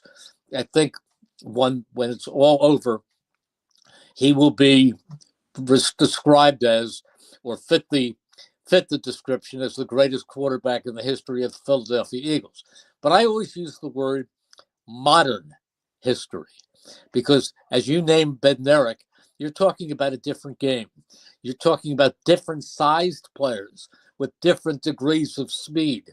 I mean, have I ever seen for one season? Now, I was a young kid, but for one season, 1960, there was a quarterback here who was like a coach. That was Norm Van Brocklin. You look at what Norm Van Brocklin did back in 1960. I mean, he didn't have any plays sent into him. He was the one who turned to him. Now, Tommy McDonald. Tommy McDonald was another great player who's in the Hall of Fame. We didn't talk about, but Norm Van Brocklin would yell at him if he didn't do what he was supposed to do, and he'd go after the offensive lineman. He was a coach on the field. The head coach was Buck Shaw, but Norm Van Brocklin was the leader on and off the field. Phenomenal quarterback. But it's ridiculous to compare Van Brocklin to Jalen Hurts or to Donovan McNabb or to Randall Cunningham or Ron Jaworski even, because it was a different league. It was a different era. The requisites were different. It was so different. So I like to use the word. I said the word at the end of the Super Bowl. This was the greatest Eagles team in modern history. Finally here.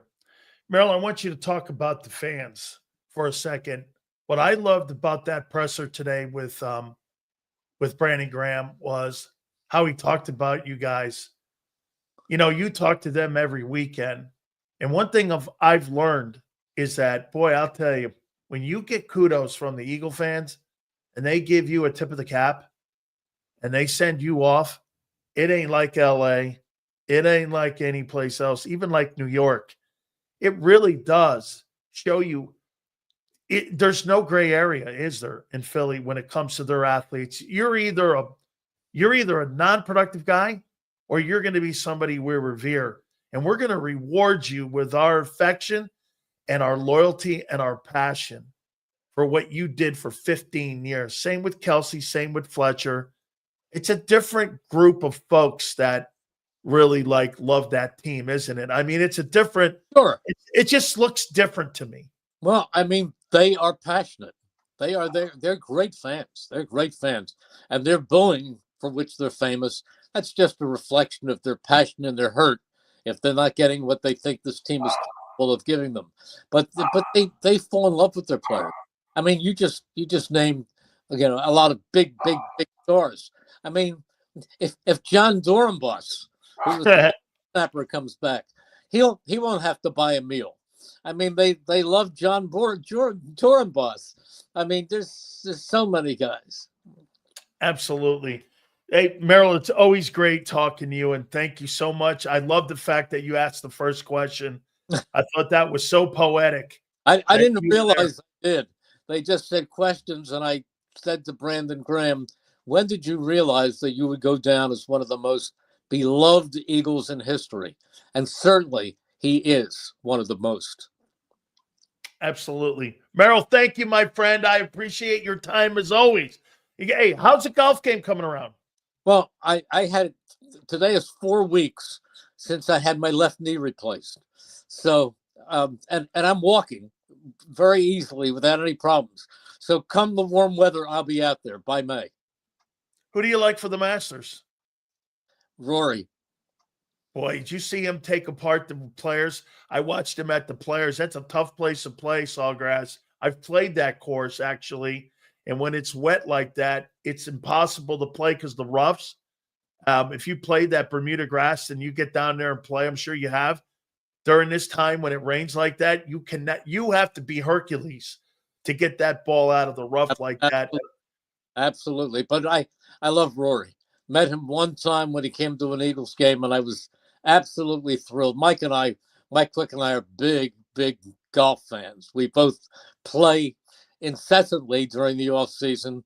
And when we met Rory before a game, where he actually came up to say hi in the booth, we were absolutely like two kids going to a ball game and looking up and getting someone to give us. We didn't get an autograph, but we got a picture. And but he's a great guy. He is my favorite golfer. Can I tell you one Arnold Palmer story?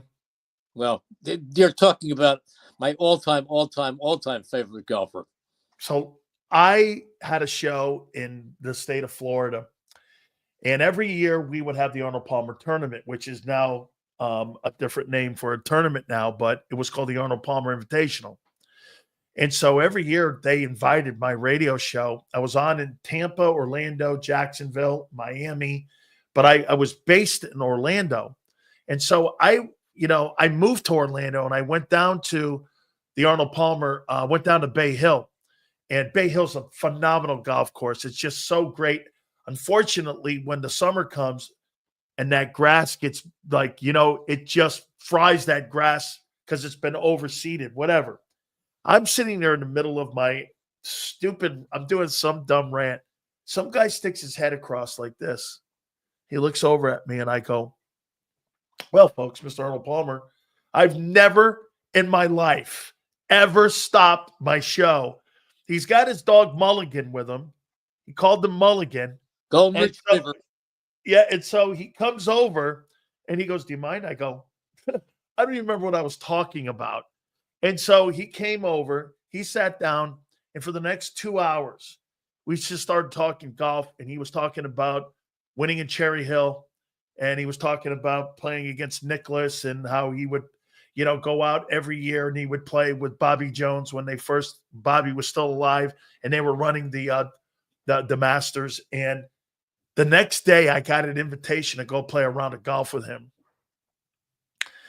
I don't know, man. I mean, I don't know how many balls I lost that day, Merrill, but I could just tell you he's the only guy I've ever been on. It's the guy who met presidents, kings, all kinds of stuff, started advertising for people.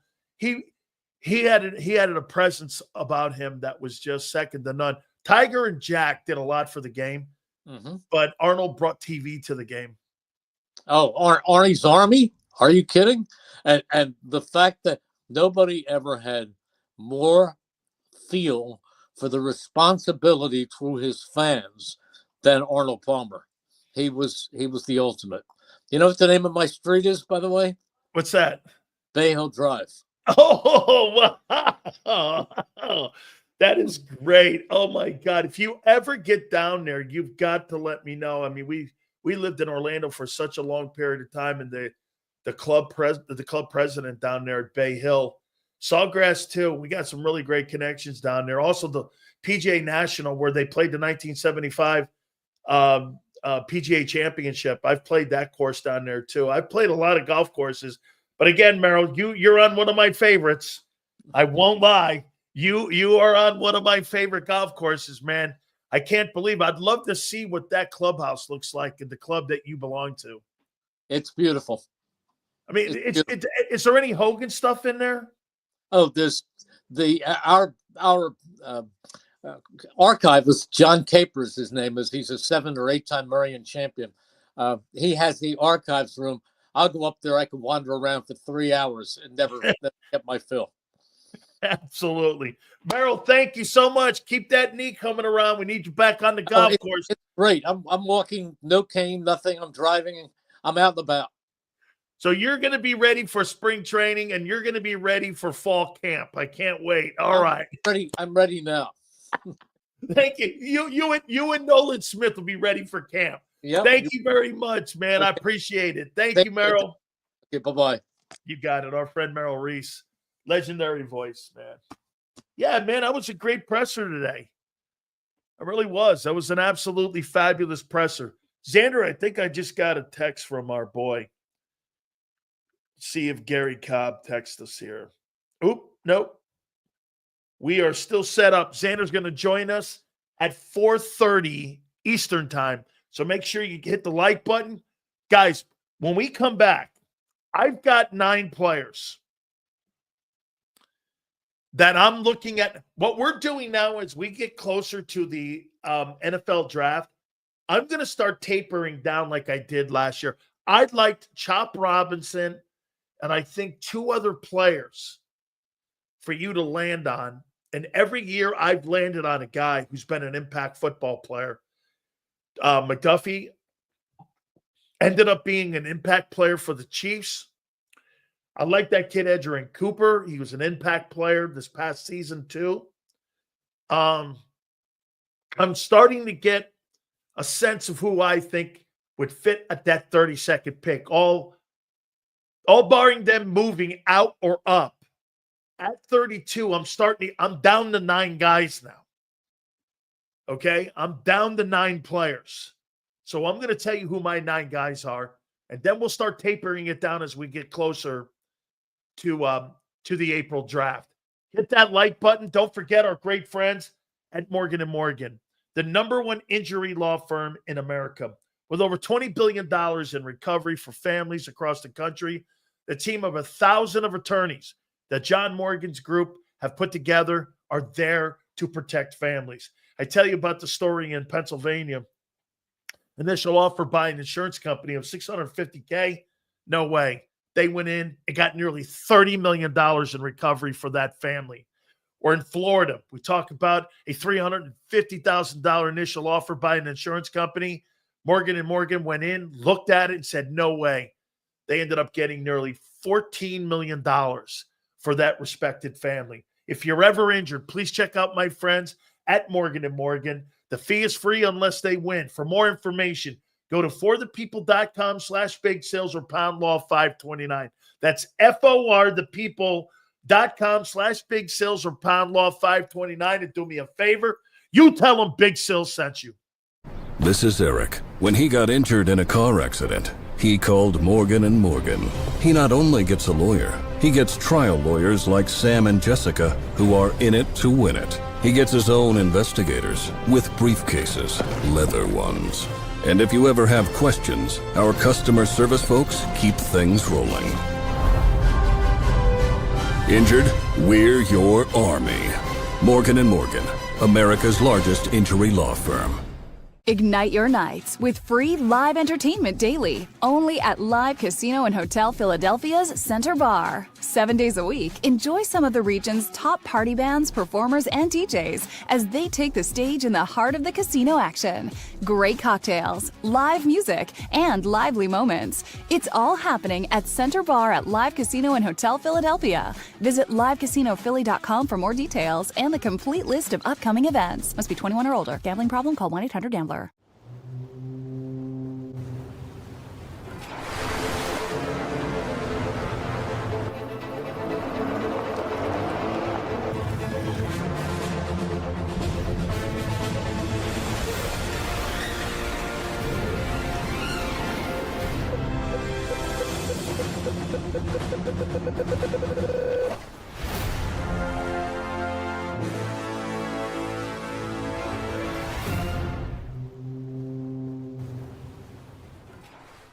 Your financial future is on the line.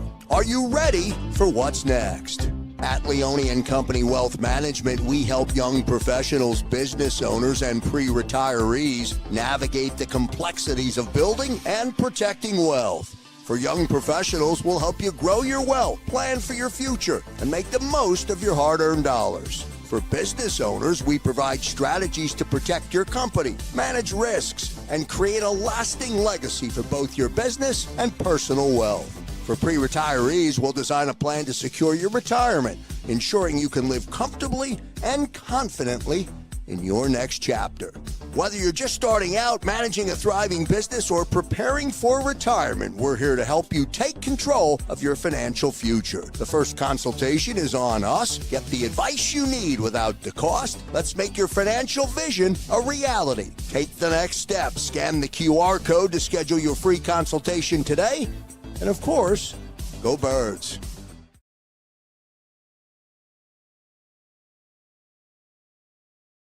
In our hometown, we all look out for each other. We step up to keep our communities going strong. And at Independence Blue Cross, we're here to keep you going strong as the #1 health insurer in the region. No IBX is always looking out for you. EAGLES. Eagles.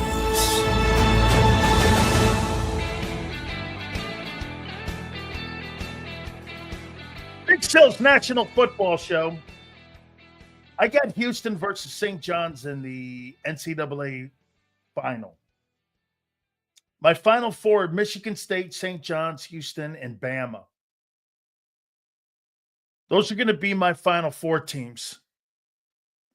I've probably been to 4 Final Fours. We had one in down in Tampa. I think, if I'm not mistaken, I think UConn won it that year. No, either UConn or Michigan State.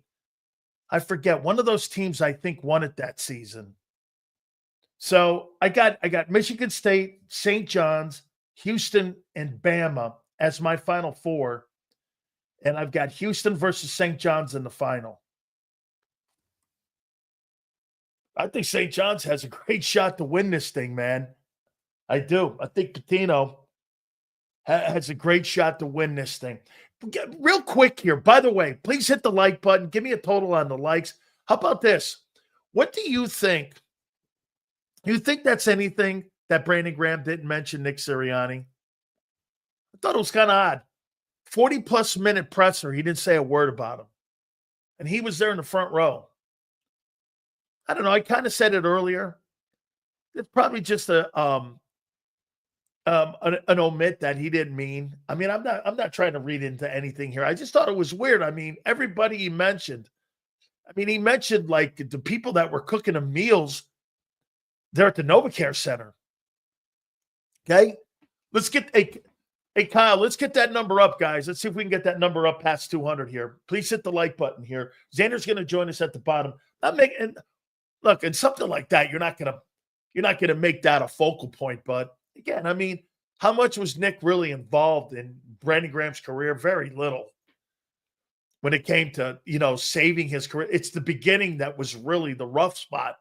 The back end was all the dessert, right? I mean, and later in his career, he was a better player this past. I tell you what, I could make the argument Brandon Graham was having a better year than he did when he even had that 11-sack season. Okay? You could even make the argument he was better because he was playing really great ball. Before we get to my 9 guys that I see I'm going to do D-tackle, edge, and offensive tackle because that's where I think they're going to pick at 32. I think it's going to be one of those three spots that they're going to take down there. Vic Fangio in 2025. Is his job tougher? Is his job tougher? Hey, Xander, Gary Cobb, I think he just texted me. He was over at the Brandon Graham. He was over at the Brandon Graham presser. Do we want to put him on at 4:30? And then we can get you at the top there. He was there at Brandon Graham. Okay, get him on before you. All right, can you send him a link, please? Okay, I'm going to send him right now. Sending link right now. He was at the Brandon Graham presser. Sending link for 4:30. Okay, so we'll get Gary Cobb on too because Gary was over there for Fox 29. And so we'll get Gary Cobb on too as well and get his spin on what he saw over there. You think Vic Fangio has a tougher job this year in building this defense than he did a year ago? Is there more pressure on him this year?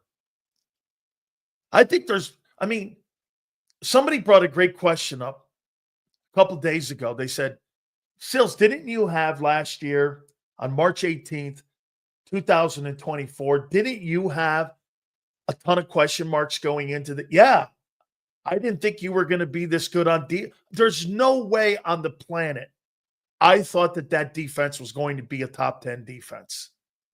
There's no way I thought they were going to be a top 10. The questions were huge. Get this, and Sue, is it the same? They're almost the same questions, isn't it? I mean, don't you feel like it's deja vu a little? Here we are again. And we're here again saying, who's going to play edge? Can Milton Williams play the left defensive end? Who's going to play linebacker? Actually, you got that more answered this year than you did a year ago. Now it's who's playing corner? Who's playing safety? Who's going to be your edge guys? Who's going to be your depth? And would Vic Fangio work? So there's probably less questions now than there were a year ago, right? The coordinator's no question. Carter's better. Shit, really. You know, again, I go back and forth on Jordan Davis. He played better. I'll tell you, Jordan played better, as did Nolan Smith in the playoffs. Dude, the two guys that probably had really good playoffs were Jordan Davis and Nolan Smith. Both of them played well in the playoffs. There's probably less questions. And that's probably the question. Can Vic do it again? Can he recreate what he did a year ago? And to what level? Okay? That's right. You know what, Sue? That's probably the number one offseason question. Can Vic do it again? Can Howie find him you know, it's funny. It's almost like Howie's duplicating what he did a year ago. He's going out, signing random free agents, and let's see which guy fits. One of these guys is going to fit. Okay? Charlie believes that Fangio's going to make another number one defense. Charlie, you don't have to make a number one defense. You just have to make a Super Bowl defense. Remember, the number one rating's overrated. Are you a Super Bowl champion defense? That's all that matters. Do you have it? The 2017, you weren't the number one defense in the NFL. You had to make one play. And you made one play. And that was the difference. Gary Cobb from Fox 29 is going to join us at the bottom of the hour. Xander will move up to the top of the 5 o'clock hour. We'll get him up there. These are the three dudes in each position. Offensive tackle, edge, and defensive tackle. Here's who I would pick. If they don't move up or they move down, I've gone from about 20 dudes down to 9. And here I am. Let's do the D tackle first. I do have Walter Nolan. I'm trying to get Lane Kiffin on. Head coach of Ole Miss. A really, really productive football player, Walter Nolan. Played in an absolutely brutal conference. I thought he was a physical force down there. I really like what he did at the combines. Carl Dunbar, who worked him out, said that he really had an outstanding conversation with him. Thought he was really good. Thought he did some really good things when he was at the combines. He's 6'4", 296. I actually like that. I like that that look there with that. He 32 vertical, a 32 arm length. Had a score of 83. So did well on the Wonderlic. So I like him a lot. I think that if he's available there, or even if he's there maybe a little bit above, I could make the comment that he was that's somebody to take a look at there down at 32. All right, we'll continue this here in a second. I got to say this to you, man. We just had Merrill Reese on, and Gary Cobb's been covering. He's been covering the Eagles for a long time now. Former player with them, obviously. Brandon Graham, 15 years. Wow. Over 200 football games, most played in Eagle history. Had a bumpy start to his career. And as I said today, kind of personifies what it's about to play in Philly. They were calling him a bust. By the end of it, they're calling him one of the most revered players in the history of the franchise. I wonder how Gary saw that, because to me, I saw a guy that was genuine. I'm not going to try to, again, put Gary on the spot here, but boy, I'll tell you, sometimes when you leave the sport, you kind of lose a little bit of where you're from. I'm not going to name any names to Gary. Somebody just retired like that. But this guy looks like he really does have the face of Philly on him. So let's get Fox 29's Gary Cobb in here and get his takeaway from that press conference today, which was very emotional. And I know you were down there. Did you feel it too, Gary, when you were down there? Oh, without a doubt. Brandon is a guy who, like if they have a bad game, you go talk to Brandon. He will still talk. Other guys are in the shower, man, they're getting out of there. But Brandon has always been a guy who he would give you, some feedback as to what happened. He was hiding in the locker or hiding in the, like I said, in the shower and stuff. But and that's the thing. That's why really guys in the media like Brandon, because Brandon will talk. He will answer tough questions, and he doesn't start ducking away, because he had to face a lot of tough questions. As you were saying with his start, the start of his career, he was a number 1 draft pick, and it didn't take but a couple years, and they were calling him a bust. Hey, Gary, are you shocked that his career ended up the way it did with the start? And when you were covering him, I mean, when everything is said and done, you looking at where he started and where he ended, is it one of the more surprising stories in Eagle history? Well, it was, I wouldn't say it's so much a surprise, because, he really just got better, which is, that's a surprise, meaning like he got better over time to where he's getting up to year 10, and he's playing better than he did at, year 4 and 5, That's what was really unusual, as the guy really worked, and he developed his game, and, he became more of a better pass rusher. He became, and he was an all-around player. He wasn't a guy that just running upfield. He's going to play the run too.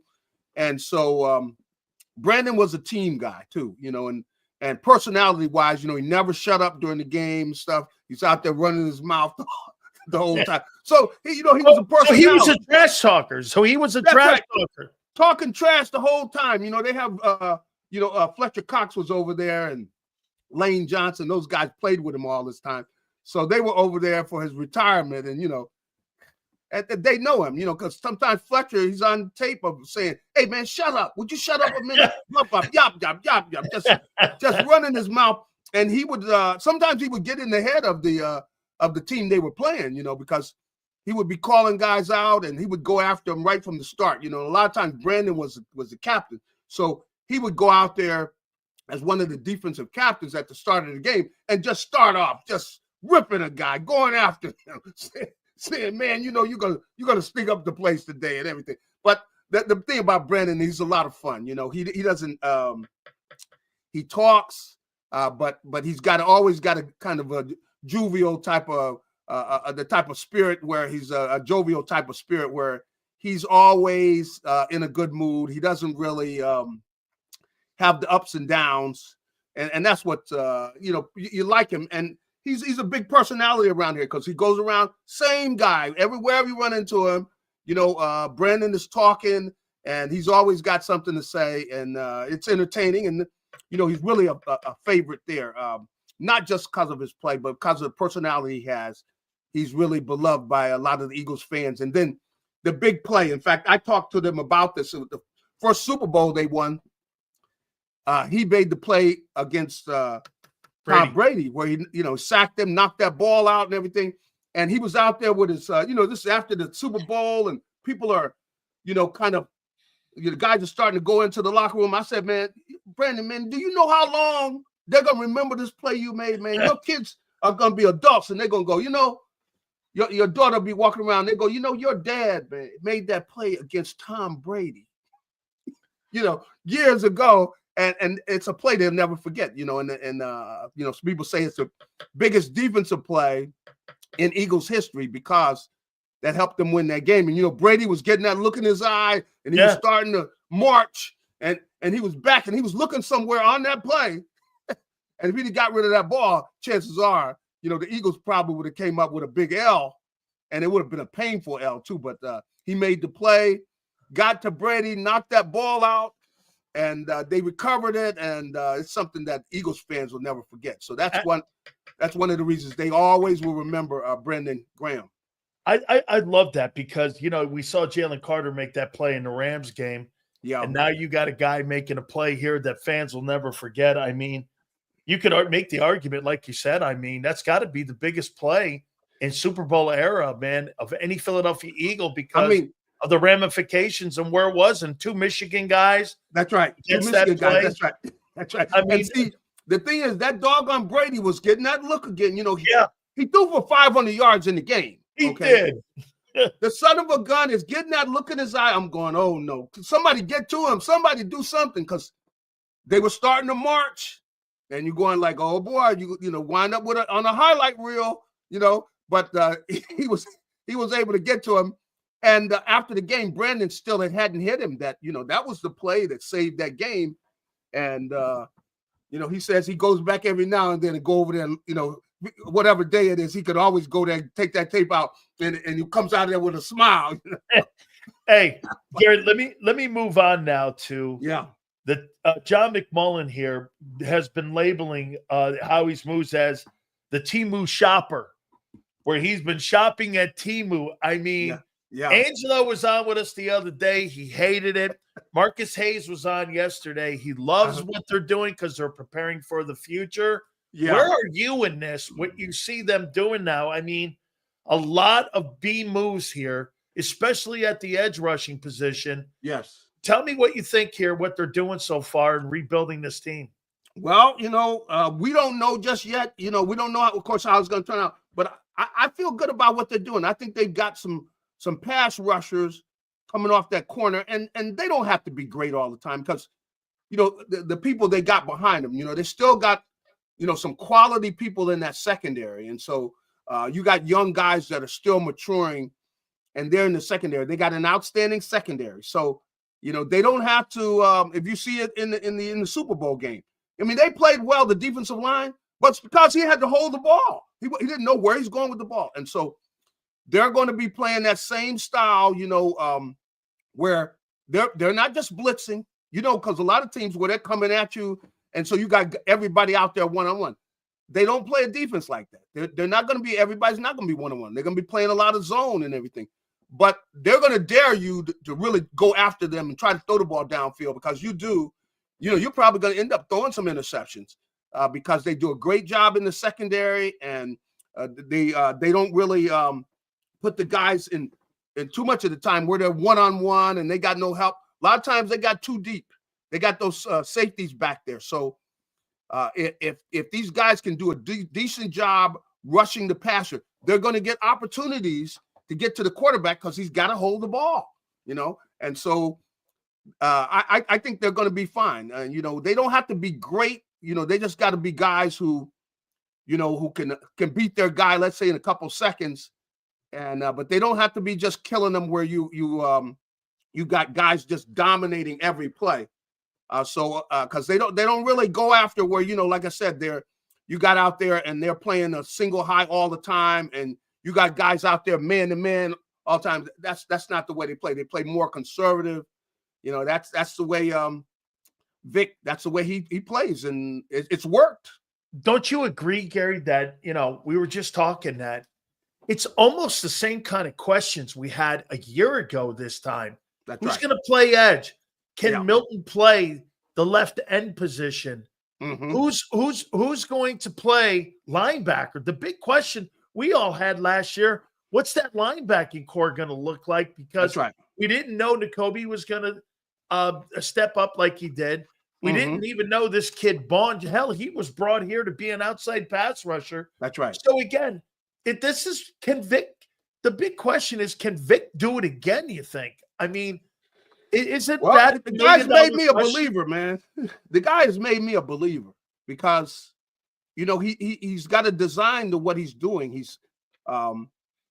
He will show a guy. He'll kind of give the quarterback a look, but that's not what they're in. They're playing something else. So the quarterback, it really puts a lot of pressure on the quarterback. He's got to be reading the right see the right defense. And sometimes they're going to show him a look, and that's not what they're in. They're in something else, and it'll make him be patient. Quarterback against him has got to be patient. He can't be greedy, or he's going to throw some picks. They're going to get a chance to pick some passes off. And the guys they got playing back there, they got some young kids who, these kids are still young, so they're going to get better. And I just think that they've got some outstanding, the draft that they had last year, they did an outstanding job in drafting the kids that they drafted. And they're going to be back there again this year. So I think they just need a decent pass rush, which I think they can get out of some of these guys that they're picking up. And if they play smart, they're going to be okay. Let me throw a couple last ones at you here. Let me throw the snap counts out on guys who are supposed to step up this year. Yeah. Jalix Hunt, counting the playoffs in the Super Bowl, 321. There's your starting edge as of right now. Mm-hmm. Bryce Huff, 298. He's probably more so your starter there. 298 snaps this year. Moro Jomo, 440 snaps. He's got to take over for a guy who had 700 snaps. Christian McCullum, that's the guy that Vic went to, wasn't Sidney Brown. Mm-hmm. He had 250 snaps, and he's got to take over for a guy who had over 1,100 snaps, and Gardner Johnson. Mm-hmm. Keely Ringo is taking over for Slay, who had 900 snaps, and he had 125 snaps. So, I mean, do you feel a little bit concerned that the guys that you are asking to step in, I mean, is it about reps with you here?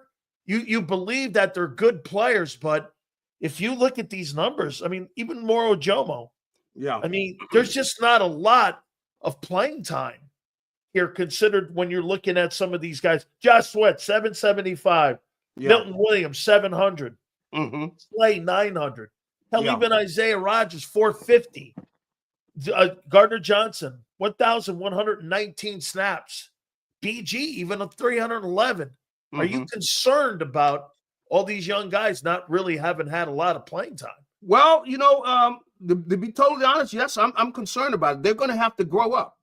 But one thing that I really have been impressed with is the job they did with maturing and teaching these young players, and they had all of them progressed as the season went along. That's what happened last year, because at the beginning of the year, it was like, hey, where did you guys get these kids? These kids are not going to stand up.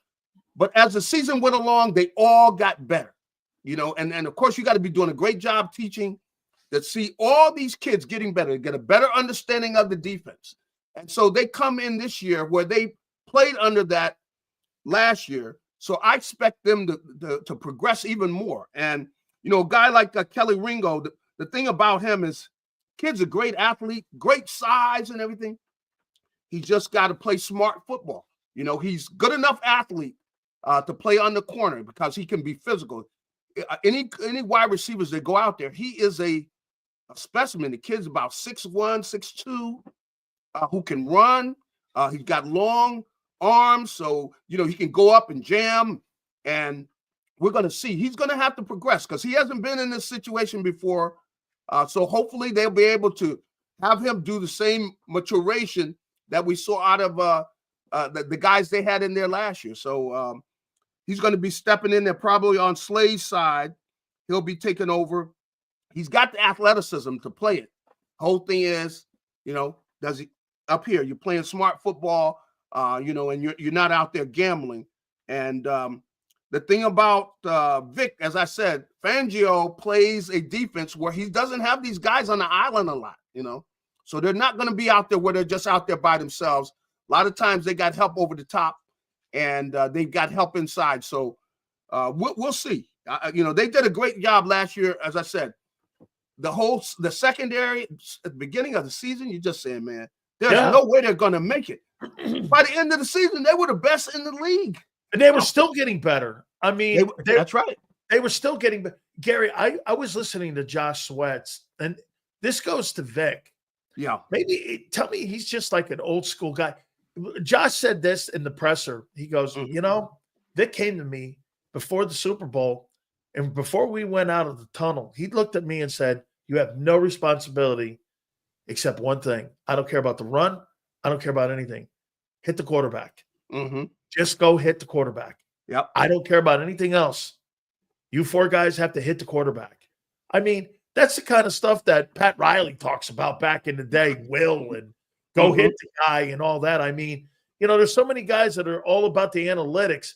It's really awesome to watch an old school guy applying all of today's things with all the metrics you have and him being able to, is it that he just has a better feel than what modern day guys have? I mean, Sean Desai was not that bad, but he was seemingly lost. And Patricia was lost. Yeah. And this guy just said, go hit the quarterback. I mean, he's able to put together week after week, he puts together a game plan that takes away something that they want. And he'll give them he gives the quarterback different looks.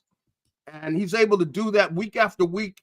And they're able to really keep the quarterbacks to where you got mature, you know, veteran quarterbacks. It's like they make them look like rookies because he's giving them a certain look and he's taking things away that they want to do. And that's one thing he does is he's going to take away what they like to do best. So he'll take that away and see if they can make the adjustment. And we've seen that most of the guys in the league can't make the adjustment against him.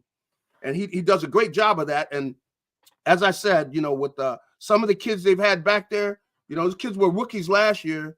You know, they played. I mean, they went all the way to a Super Bowl last year. So, you know, you could expect them to probably come out and they're more seasoned. And but they're making some changes now. These young guys, they're going to be able to keep them fresh with keeping people fresh up front, rushing the passer. But I think this really gives them a chance that we'll see them kind of grow into that defense again this year, like they did a year ago. All right, you know me, I'm a shit starter, so yeah, I gotta throw this at you here. What you got? No mention of Nick Sirianni in the 40-minute presser. I just, you know me, I always find something stupid. I mean, hey, I text Angelo just a couple minutes ago, and I told him, I go, a 40-plus minute presser. He thanked everybody from the soup kitchen person to everybody that's there at NovaCare. But he didn't think anything about Nick. I don't know. Maybe I'm just once again just trying to start a trash can on fire here. You make a good point. You know, I guess he didn't say one word about him. Hey, Nick was there too. Nick was there. He was in the front row. Yeah, Nick was right up there and everything. I know that Brandon was just winging it some, so I can understand. But he got a chance to say some things, you know, with some of the interviews afterwards and everything. So he say how much he loved Nick because Nick was good to him. I mean, Nick has been good to him. So, you know, I don't think he has anything. You know, Brandon seemed to get along with everybody. You know, so but you make a good point. You do make a good point. He didn't. You know, he got Andy Reid in there. He took care of Andy Reid. He got Doug. Got Doug in there. Yeah. We didn't hear. Yeah, the only two coaches he didn't mention were Chip and Nick. I don't know. Well, I don't know. Yeah, you're right. No, I mean, yeah, and Chip had moved him to linebacker, so he really didn't have any, love lost for Chip. He mentioned Swartz. He mentioned Jim Swartz. He got Swartz in there. Yeah. He said Brent Cole. Funny, I didn't hear any Nick Sirianni name. Hey. I just, Nick said you got to have a Brandon Graham in the locker room, and he was like, "Hey, Billy Job Joe parks my car out here at the NovaCare, man." I'm No gonna say Nick. something. I'm gonna say something to Brandon when I see him. Though, hey man, what's up? Why you freeze Nick out like that, man? Oh my God! But Nick was there. I'm sure he. They get along well. So I think it was just a mishap, a mistake. But Yeah. But you are right. You're right. I now that you mentioned, he didn't get Nick in there. Yeah. Yeah. There you go. See, Gary. You done started a fire. I don't know, man. I just, me. I notice everything. I don't know, man. Unfortunately, my wife would say I know all the stupid shit. Well, hey, man. The thing is, Brandon's going to be up there all the time. He's going to take some kind of position with the Eagles, so he'll be up there. So he'll have a chance to talk to Nick about it. I guess so. All right. Hey, if Nick keeps winning Super Bowls, he doesn't have to worry about anything. No, I have a statue. Don't tear that statue of Doug down. He wins another one. That's right. Put That's one right. up to him right there. That's you better believe sure. it. Yeah. All right, Gary. I appreciate you, man. Thank you so much, my friend. Hey, have a good one. You got it. Yeah, let me. Gary's right. Hold on, let me write that down. Got to make sure I tweet this out. Brandon Graham mentioned Jim Schwartz, Trent Cole, Doug Peterson, Andy Reid, Jeffrey Lurie, Howie Roseman, the Slurpee machine guy, and no Nick Sirianni. I don't know. Is that just me being me? Where's Nick's name? What happened? Guy's thanking everybody, parked the cars, made the food. He said, everyone knows I love to eat. No Nick. And then after, I guess people are now posting over on my ex. They're talking, like I guess that, he mentioned Nick after the fact. Somebody probably told him, how come you forgot Nick? Nick's in the front row. Funny, though. I saw Nick at a Sixer game, and Steph Curry dissed him, too. He went on, I forget who was with Sirianni at a Sixer game, and he was shaking his hand. I forget, was it AJ? And there's Nick standing there like, what? Nobody knows who Nick Sirianni is. Everybody knows who Howie. They know Jeffrey Lurie. Who's Nick? Who's Nick Sirianni? He's the tuba player in the front row. Told you he's not the orchestra guy. He's not the band leader. He's not the maestro. He's the guy who plays the tuba. How come he didn't thank him? How come I'm the only one that notices shit like that? I don't. You know what? Hey, let me tell you what Angelo texted me back. So I text him. I said, Angelo, did you watch that presser? He goes, yeah. I go, what'd you notice? He goes, what? What did you notice? Because I wanted to. And look what he said. He goes like this. I go, 40-minute retirement speech by Brandon Graham. No mention of Sirianni. You know what Angelo said? Sounds about right.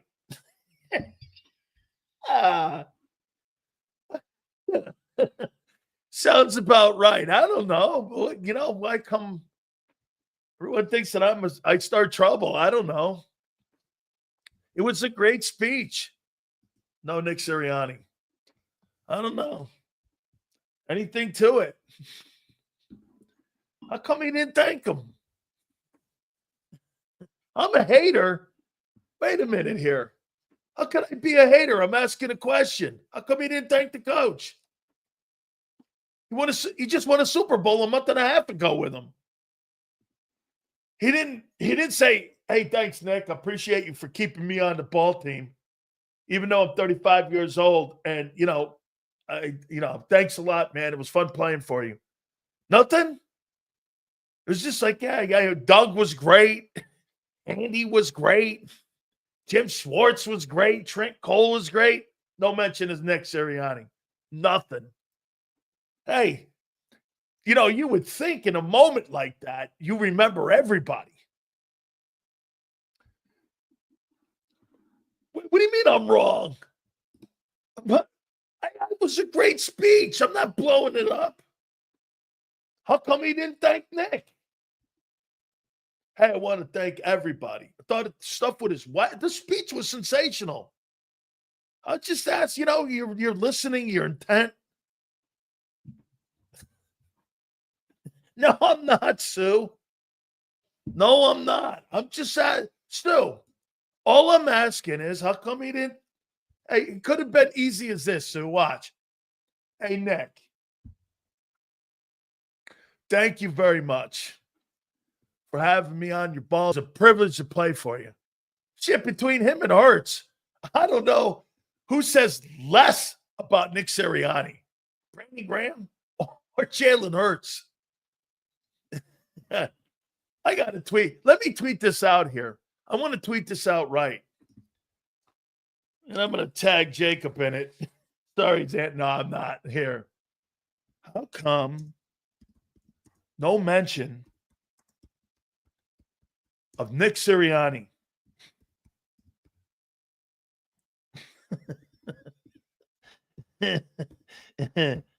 Nick, Ranni, at the Eagles.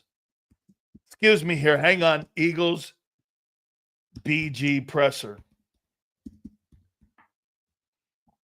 Nothing. I don't know. It might just be Big Sills. I just thought it was weird. Here. Boom. No, I just thought it was weird. No mention. Fredo Sirianni. Why are you getting mad at me? Hit the like button here. Hey, look. All I'm asking is a simple question. How come you didn't, how come you didn't thank the coach? You thanked everybody else. 40-minute presser. You don't say anything about Sirianni. Sirianni even had some really great words to say about him. It was great. I was like, yeah, no, it's 40-minute presser. Nothing. Okay. Is he still Fredo? He could be Sonny before he got killed. Nah, he's a Super Bowl coach. Big Sills is like a plunger. He just brings up all kinds of shit. What do you mean? Joseph, what are you talking about? I'm just wanting to know what happened. Hey, Maniac, don't give me shit. We just signed Dan Sileo, 2 years, $28 million. That ain't enough. Trust me. For me to move, costs you a lot more than that. Are you trying to imply they don't like? I'm not implying anything. The players are best advocates for Sirianni. Look at Sig. Sig, you're adding that in. I didn't say it. I asked the question. How come you didn't mention him at his press conference? You made that up. I didn't say he didn't like him. Are you implying? I'm not implying shit. That's not what I'm implying. Just like to know what come in and bring up his coach he just won a Super Bowl with. Still 100%. Not only did he not say anything about the coach, but our favorite quarterback says absolutely nothing about him. Even after Nick played him up last few games, plus after the Super Bowl, he plugged him up today too. Nick said some great shit about him. I'm like, hey man, that's really nice. You gotta have Brandon Graham in your locker room. Guy gets up there and totally erases him from his my man, still waiting for you to show up in my stream. I don't even know what that is. Wait a second here. Listen to this guy, Xander. I can barely plug on and click on and get on my show every day. You think I could search around and freaking find you? You're going to have to email me that or send it to my cell phone, Maniac. You think that I'm going to sit here and go, New Jersey fishing Maniac.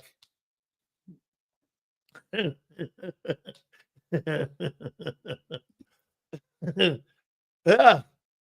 I'd be like, hey, I don't know. This guy thinks I'm going to go searching around on the internet. It's funny. People used to always go like this. Wants me to go around looking. Why would I do that? Help me out here. How would I do that? Xander, will you send it? Yeah. Yes. Hold on here. You stream 4 hours a day for 5 years. You still have no clue what that means. No. I have no idea what that means. All I do is hit go. I'm a red button guy. Go. Hit. Go. I have no idea. How do you shit? Yesterday or a couple days ago, Xander was trying to help me out on my screen, and so I could see all you freaks. And he said, "There's a button down there." I'm like, "No, there's not." Because there's a button down there. No, there's not. And you should see him. He goes, "There's a button there." I go, "Oh, there it is."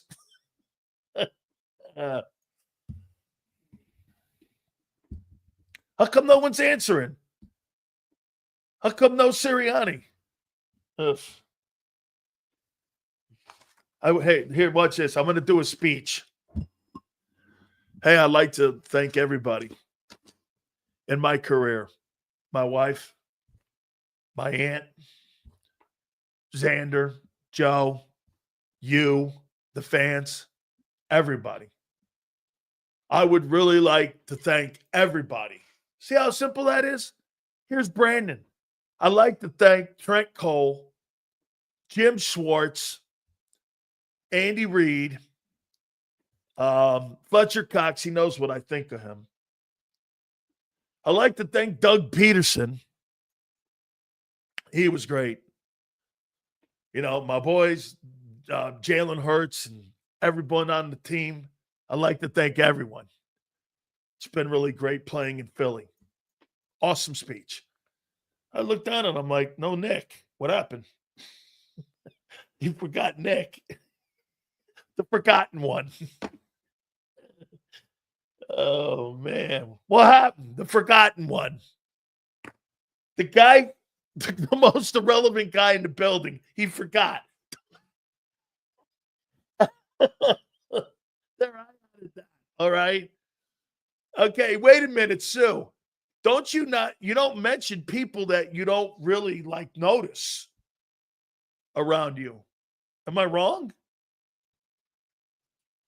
All right. It's not a big deal.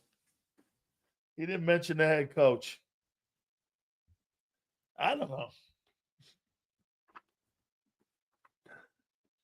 Do you think Nick even noticed? Well, I don't know. Guy's in a retirement, one of the most celebrated Eagles of all time. And you just won a Super Bowl with him, and he was the captain of your team, and he was the Walter Payton Man of the Year. You don't think Nick noticed that? All right. You don't think little Nicky noticed that? No, right?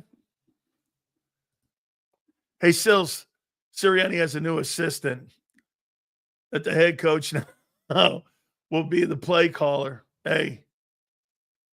Okay. No one cares but Sills. No, okay. Nobody cares. I don't know if my retirement speech, if I didn't mention somebody would call me out on it.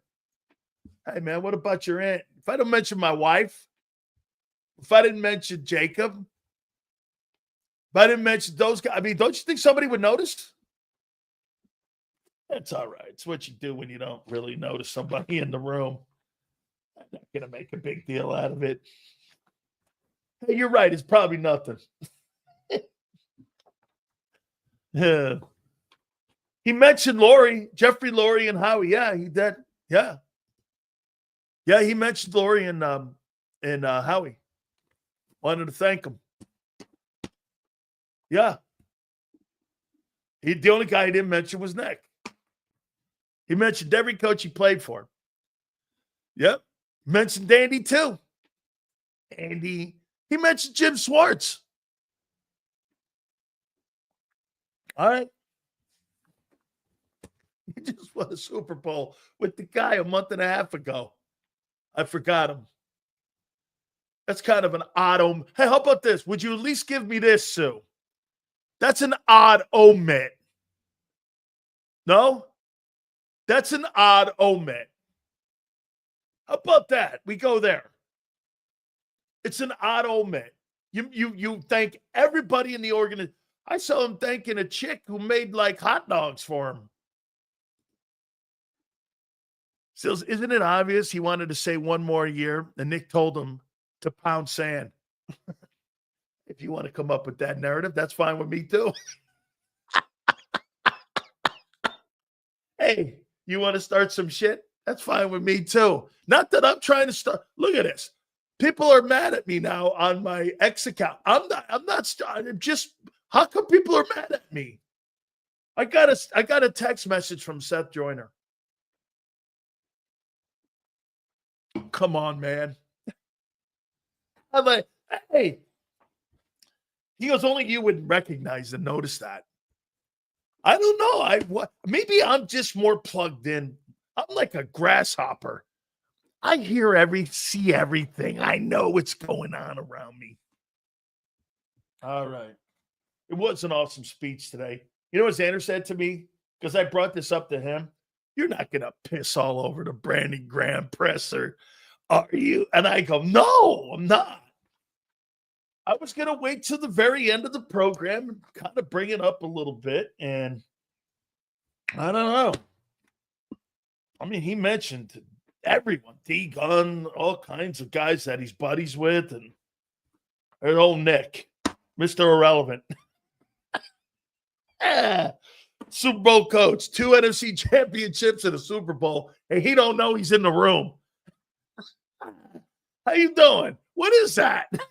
It's all right. I don't know how old young Xander is. I think he's 32. So half this guy's life, this guy's watched Brandon Graham play ball, which is pretty dope. Okay? Half his life, he's seen him. He acts 32. He's 27. Holy Madon. My God. Let me say this to you, man. It's pretty dope that that's his favorite player. Let's bring our guy in from Birds 365. They're absolutely killing it.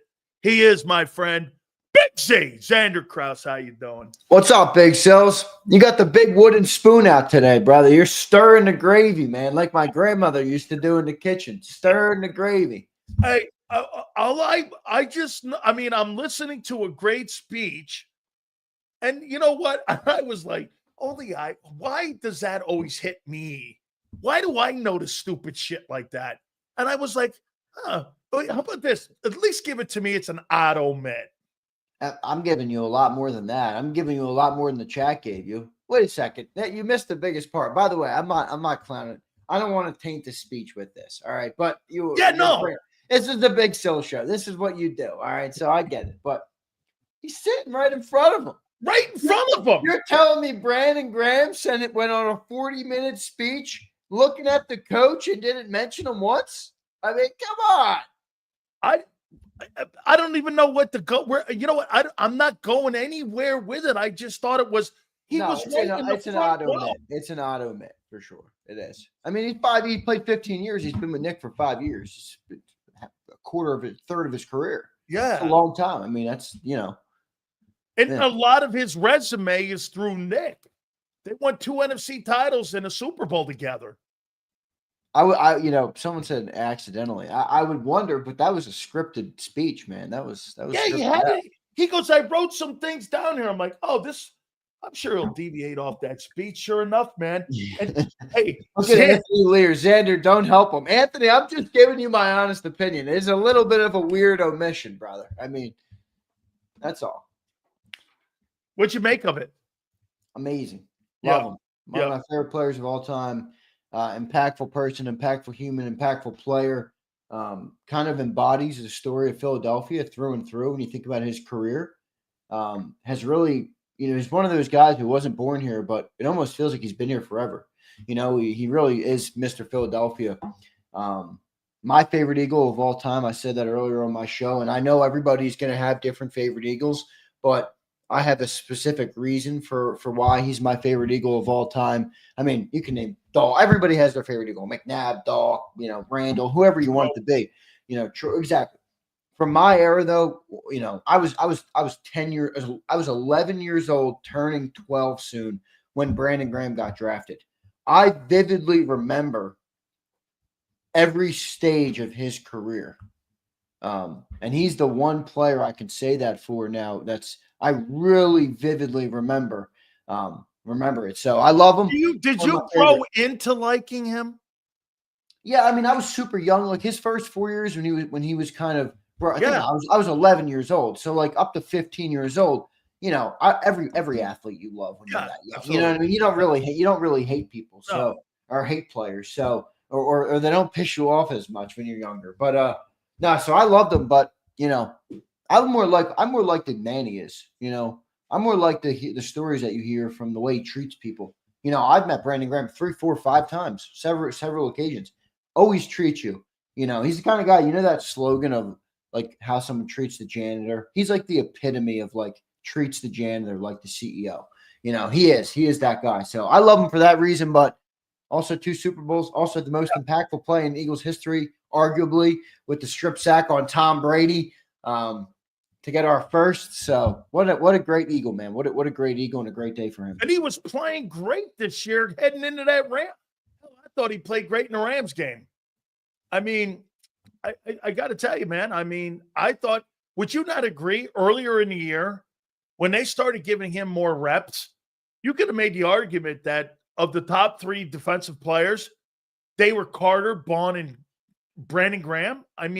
Slade probably too, right? Yeah, you remember how good he was before he got injured? Yeah, he was doing great. It's funny because it's like he gave us everything at the first, 7 games or however long he played in the season, and he was excellent. And then he got hurt. I don't want to say this, like I don't want this to come out wrong, but kind of got hurt at the perfect time for the young boys, to be ready to take over for him the next year. If BG never got hurt last year, you might look at Nolan, Jalix, some of these other guys right now and be like, well, I don't know. I think we've learned a lot more about those players. So I think it's a good thing from that perspective. And he came back for the Super Bowl. So the whole story, man, it really worked for BG this year. And I said, this is kind of like the changing of the guard a little bit here, where like the last couple of years, you're going from Jason Kelce to Fletcher Cox, Brandon Graham, really the last staple in that whole thing is Lane Johnson. They extended him. Dude, of all the guys you extend, you go like this. Well, what's the surest thing on my team? It's that guy. That's the guy you give money to and you don't feel bad about it because you know what that guy has done with his consistency. So, you're starting to see once Lane goes, it's a brand new roster of like the new now Eagle guys that Howie. There's nobody in there from the days of Andy Reid. There's very few guys from Doug Peterson that are left in there too as well. It's really kind of the changing of the guard. All right, let me throw this topic out at you. It is. You're right, though, by the way. And once Lane hangs it up, it's going to be the real end of an era. Oh, absolutely, man. Yeah. So here we go. Nolan Smith, Jalix Hunt, KJ Henry, Bryce Huff. Why did you stuff KJ Henry into the middle? He's the 6th man. Ojulari, Joshua Uchea, Uchana Mahisis. Look at these guys. These are your edge rushers. How you feeling about them?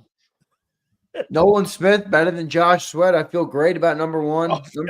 Number two could use some work, but I think Jalix Hunt's going to come on this year in a big way. I think he's going to be 6+ sacks this year at least, maybe more than that. Could get to double digits depending on how much he turns.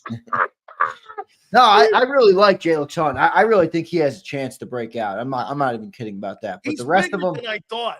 The rest of them are guys. They're guys. Let's see what they can do, including Bryce Hufflepuff. Let's see what he does. What do you think Bryce Huff will be this year? Better.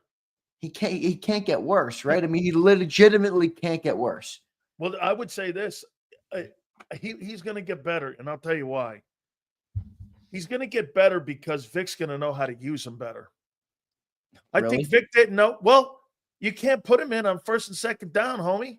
You got to put him in on 3rd down. Now, let me ask you this. Here's something to think about. If you get production on 1st and 2nd down out of another guy, and you rotate this Bryce Huff in, and he gets you 10 sacks, in a 475 snap role, and he gets you 10 sacks on the 10th ranked defense. You feeling good about that? I am. I'm feeling a lot better. That's what you need from one of these guys. Like, you know, Yeah. that's where I'm like, you know, we're all in a little bit of goofing around here. Yeah. I mean, if one of them can produce at all, I think you're in a good spot. But no, they need. Here's the reality: the edge rusher room is still not special. I mean, it's not. Let's be real here. It's not. There's no guy. There's no one that's you know, people would build their defense around. There's nothing like that right now. You have a bunch of not yet. No, not yet at all. And you have a bunch of prospects or a bunch of, you know, 1 year guys that you're taking a shot on that you'll see how they pan out on. But I think they're still going to draft a guy, honestly. My edge is still my number one pick. Yeah. I mean, I still want an edge in first round, but we'll see. Well, they're telling you, Xander, by all the signings and how many people they've signed at that position, that's their number one concern.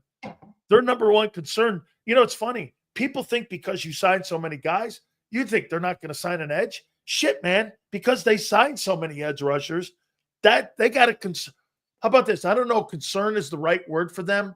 It would probably be more questions that they have at that respected position.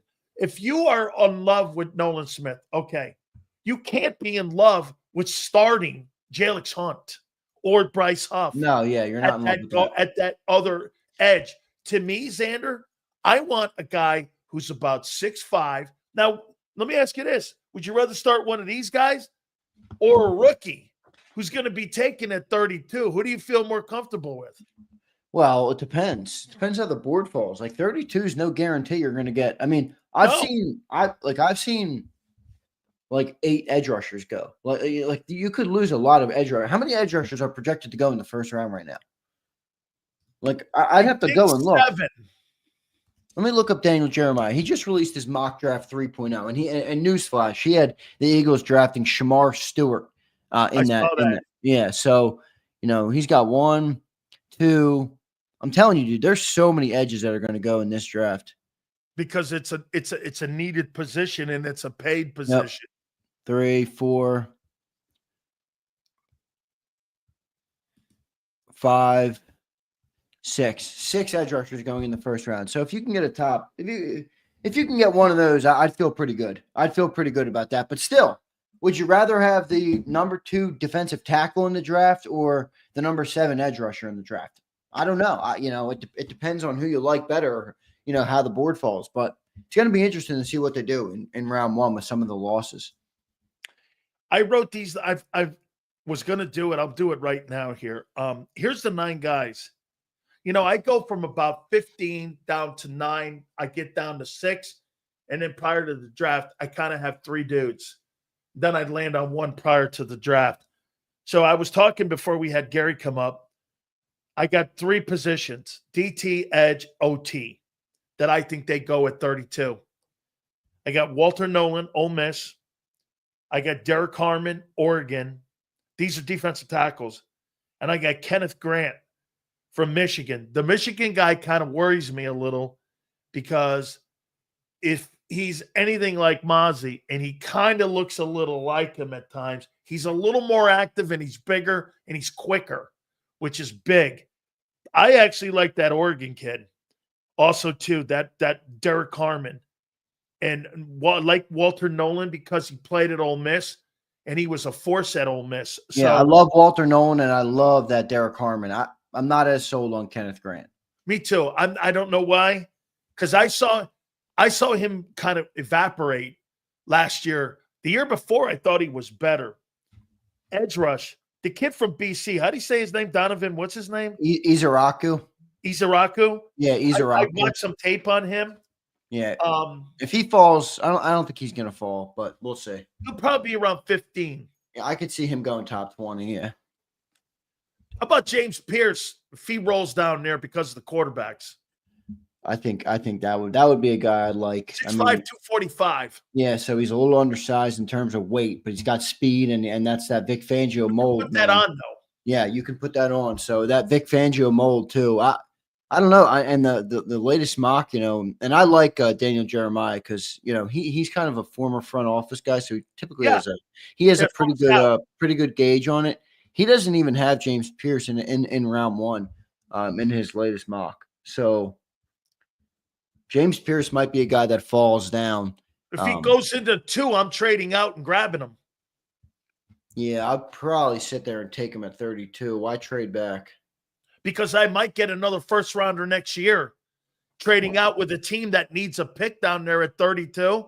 Well, well, here's the thing. It depends. If the quarterbacks fall and Jackson Dart or someone is down there, then that could be the case. But I don't see that outside of that. And I've got Michael Williams, Georgia. Hey, let me ask you this. So my edge rushers, I've got the kid from BC, James Pierce, and Michael Williams, the kid from Georgia. You got a problem with all the Georgia guys on the team? I don't care where they're from. They could be from Mars. No, what the hell? I don't. Why wouldn't you have a lot of guys from Georgia? Georgia's the number one recruiting.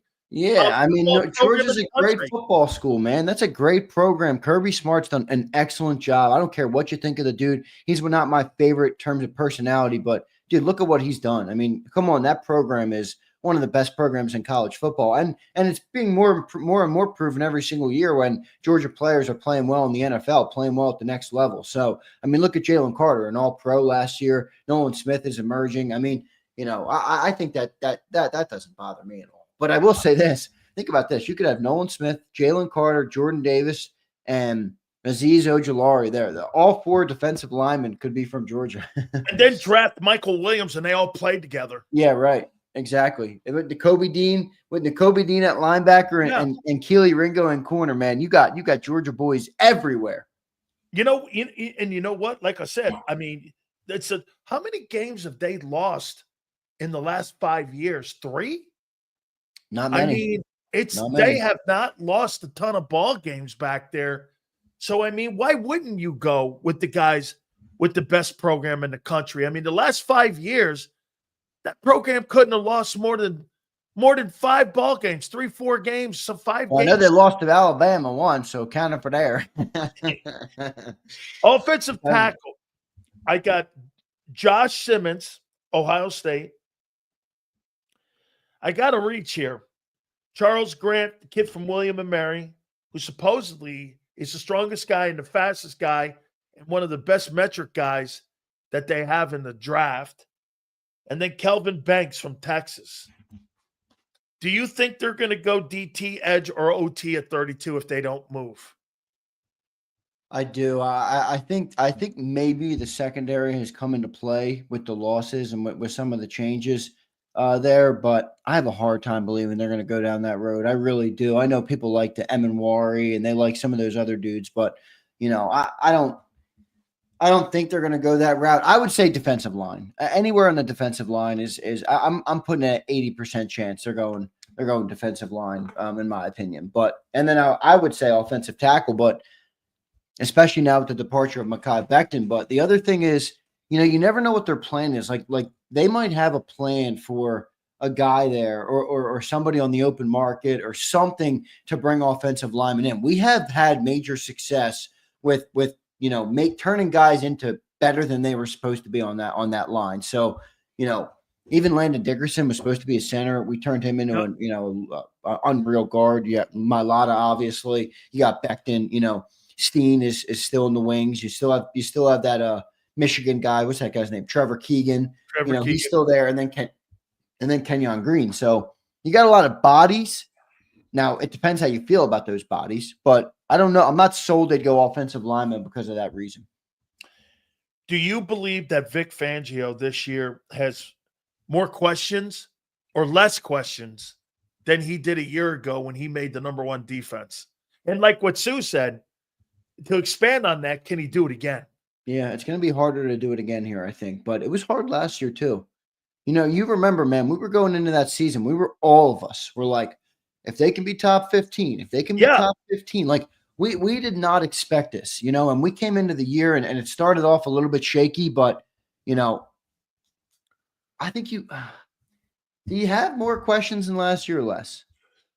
Because think about last year. remember, you had Cooper, you had Quinion, you had The entire Nolan. linebacking room was The a entire question. linebacking room, even the edge rushers. I mean, you had Sweat, but Milton, Milton. You didn't know on Milton. I was mean, Josh going to bounce back? Shit, they made him take a pay cut. pay cut, exactly. So, like, I don't know, man. Darius Slay was getting older. You didn't know who your second corner was going to be. I mean, you could argue last year there was more questions, but I think this year is going to be just as hard to have that type of success. I brought this up earlier, and this last year before I let you go here. So the guys that are going to take over, Jalix Hunt, total in all the games, 20 games, had 321 snaps. Bryce Huff last year at 298. Tristan McCullum at 255. Keely Ringo had 125. Sidney Brown had 83. You think this is more a question of reps than it is a question of talent and getting them on the field? I mean, Milton had 629. Josh had 775. Slay had 900 snaps. Yeah. Isaiah Rodgers even had 412.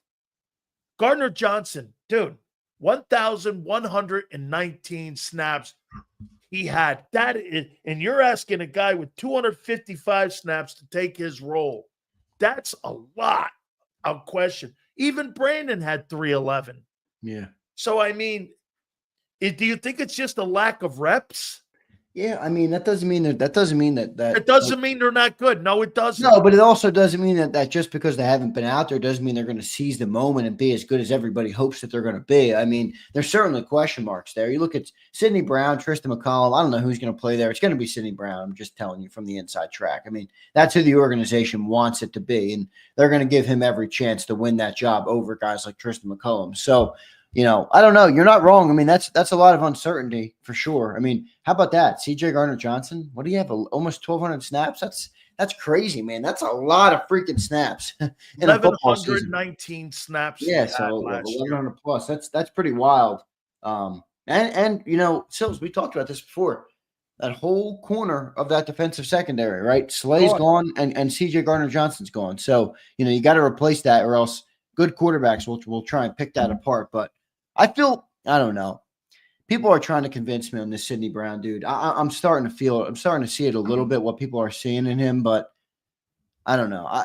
He's not my favorite. I'm not going to lie to you. Just in terms of me thinking that his game is going to translate to an every down NFL player, talking 1,100 snaps. I don't see that. I see him as a specialist type of guy right now that brings physicality and anger and stuff, but I don't know. We'll see. He could prove me wrong, and I'll happily eat my crow on him, but we'll see. Did John tell you if Lane's new contract had any money freed up on the cap? Yeah, or was that just a gift that they did because, they don't really do anything? It wasn't a gift. They don't do that for gifts. Yeah, because they do shit like that to try to free money. That wasn't a gift. They're giving Lane more money, and I'm sure they're opening up some cap space now, adding more void years to the back. You know what they do. I mean, and Lane's the guy they do it with more often than anybody. So he did get $30 million more of guaranteed money, so he's definitely going to be here longer. Yeah, I mean, he's getting paid. I mean, he's going to be here for at least the next 2 seasons. At least the next 2 seasons, which is great news, I think, for us. Last thing, I heard this yesterday from Alonzo Highsmith. Don't be shocked if Dallas Goedert gets traded around the draft. Yeah, you think even then? Because I was thinking it would be post June 1. Because the money? Yeah, because right now they already used their 2 designations, so they can't designate any trade as post June 1. And the savings, they lose money if they trade him before June 1st. They lose money. They lose $9 million in the cap. They're not going to do that. That doesn't make sense. Way. Yeah, no way. So they're going to wait till June 1st. They're going to wait till June. Then that's a cut. Nobody's going to pick $15 million up for a guy who misses 25%. That's true, especially after the draft. Yeah, that's true. I mean, you've got your resources set. You've got your cap pretty much set after that. Where are you going to put $15 million? Yeah, you're right. He's probably going to end up cut. What's his contract if he gets cut? Let me go look. I thought I saw. I could be wrong. I think it's $3 million against the cap if he's whacked after June 1. Oh no, there's no owed money. There's no owed money to him. Yeah, no, there's no owed money. So if you release him post 6-1, you to just take on a dead cap hit of $5 million this year and next year, and then your savings this year is almost $7 million in cap. Now, if you cut him before June 1, you're only saving $1 million, and your dead cap's $12 million. So you're not doing that. They're going to do a post 1 release probably on him. Wow. If they move on. Why wouldn't you just bring him back? Because here's the issue: they're trying to bring him back, but they don't. They don't want to do long term. They want to do. You think 1 they year. want him to take a pay cut? No, they want him to do 1 year, one or 2 years max. But they want it out probably after next year. Dallas is like, I'm 30. I got one chance left for a big contract, so he doesn't want to go into this season with a 1 year deal. He's not going to get paid the right money. Here's the thing: he might be doing that anyway. If he gets cut post June 1, how much money is he going to get paid in the open market? He might get a 1 year deal. No, but he might get years though. But he's looking know. for years. Wait, you think he's going to get a 3 year, $36 million deal in June? I didn't say that much. Well, what's he want then? I think he wants a signing bonus. I think he wants years, and he wants that guaranteed money because he's not owning it this year. Yeah, he definitely wants guaranteed money, but I don't know. Primo says I'll trade him for draft picks. The problem with Primo is you trade him before the draft, bro. You're losing money big time. And nobody's picking up that contract on a guy who's hurt. I'm looking at it right now. If you do a June 6th trade, you lose money. You're losing money. No way. And you're taking on a $12 million dead cap hit. No way. They're not doing I think we got just a couple super chats in here. Yeah, no. Let's get to them. Guys, do me a favor. Please hit the like button here. Sydney family, what's up, brother? Have faith in Vic and Stout. Do some to do more magic, guys. I have faith. John and Sills don't. Don't. You ain't talking to me. What do you? No. I don't know what he's going to do if he can do that again like that. Yeah, and you're taking it objectively. That you're fine to think that fans are going to think they're going to pull him out, or fans are always going to think they're going to get the best. There's one thing that I do dig that the Eagles have done with every single guy that they've signed. I don't think there's a guy that they've signed at edge who's not was or has been projected as a first or second rounder.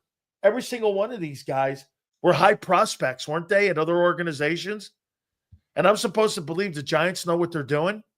So this guy that they just got from New York, I mean, they just let go Barkley.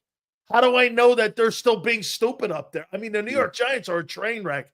Maybe that guy does fit in down here. I don't know. I mean, of all the guys, I like the running back they signed and the kid from the Giants they signed.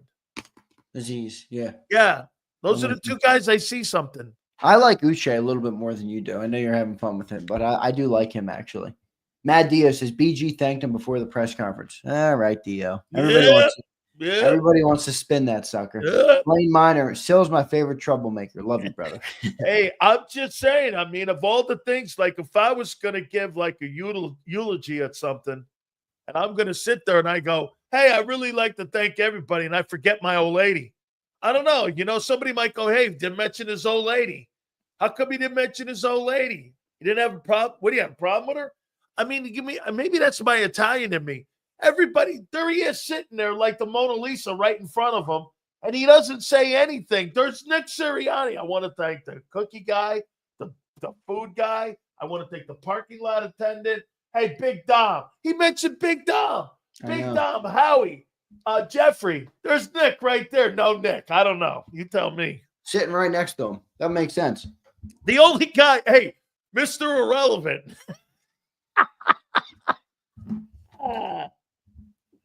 I don't know.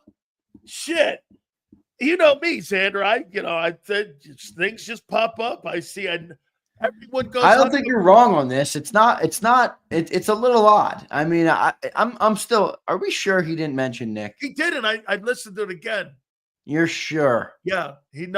No mention of Nick. Big Stills isn't leading me down a straight path, is he? He mentioned him after and before, but he didn't mention him at the press conference when he wrote shit down, and he had everything. He had everything down on a piece of paper. All the people he loved. Shit, he even mentioned Xander. He had all the people on there, all the guys he loved. He didn't mention Nick. He just won a Super Bowl a month and a half ago with the guy. What the fuck? I know. Spent 5 years with him. All Spent right. 5 years with him every day of his life, not at home. He's spending, he sees this guy and he don't mention him. I don't know. I think that's weird. But that's Big Sills. I'm weird.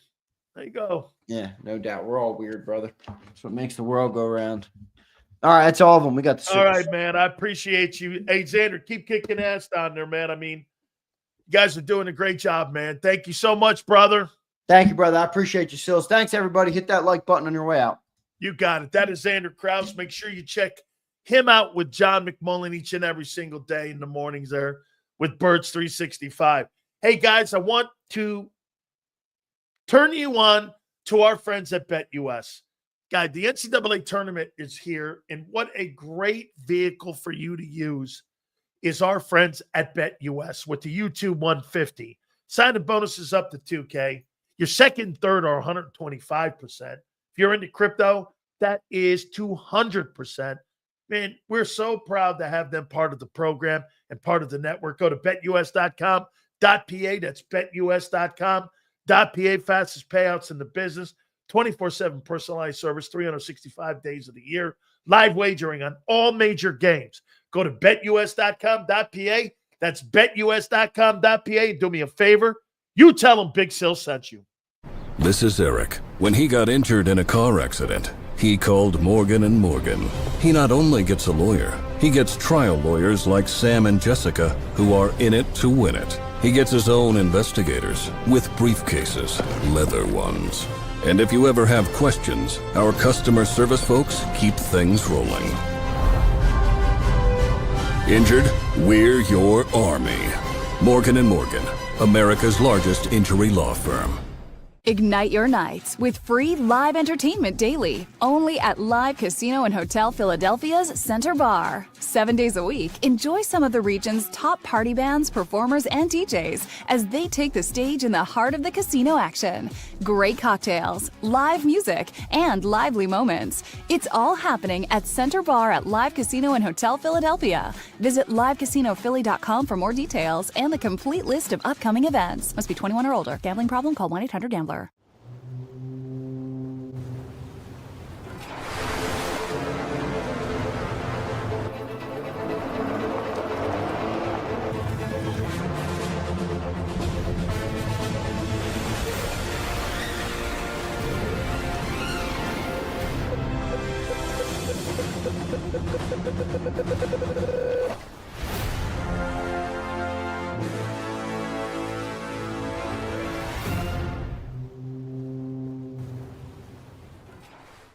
Your financial future is on the line. Are you ready for what's next? At Leone & Company Wealth Management, we help young professionals, business owners, and pre-retirees navigate the complexities of building and protecting wealth. For young professionals, we'll help you grow your wealth, plan for your future, and make the most of your hard-earned dollars. For business owners, we provide strategies to protect your company, manage risks, and create a lasting legacy for both your business and personal wealth. For pre-retirees, we'll design a plan to secure your retirement, ensuring you can live comfortably and confidently in your next chapter. Whether you're just starting out, managing a thriving business, or preparing for retirement, we're here to help you take control of your financial future. The first consultation is on us. Get the advice you need without the cost. Let's make your financial vision a reality. Take the next step. Scan the QR code to schedule your free consultation today. And of course, go Birds.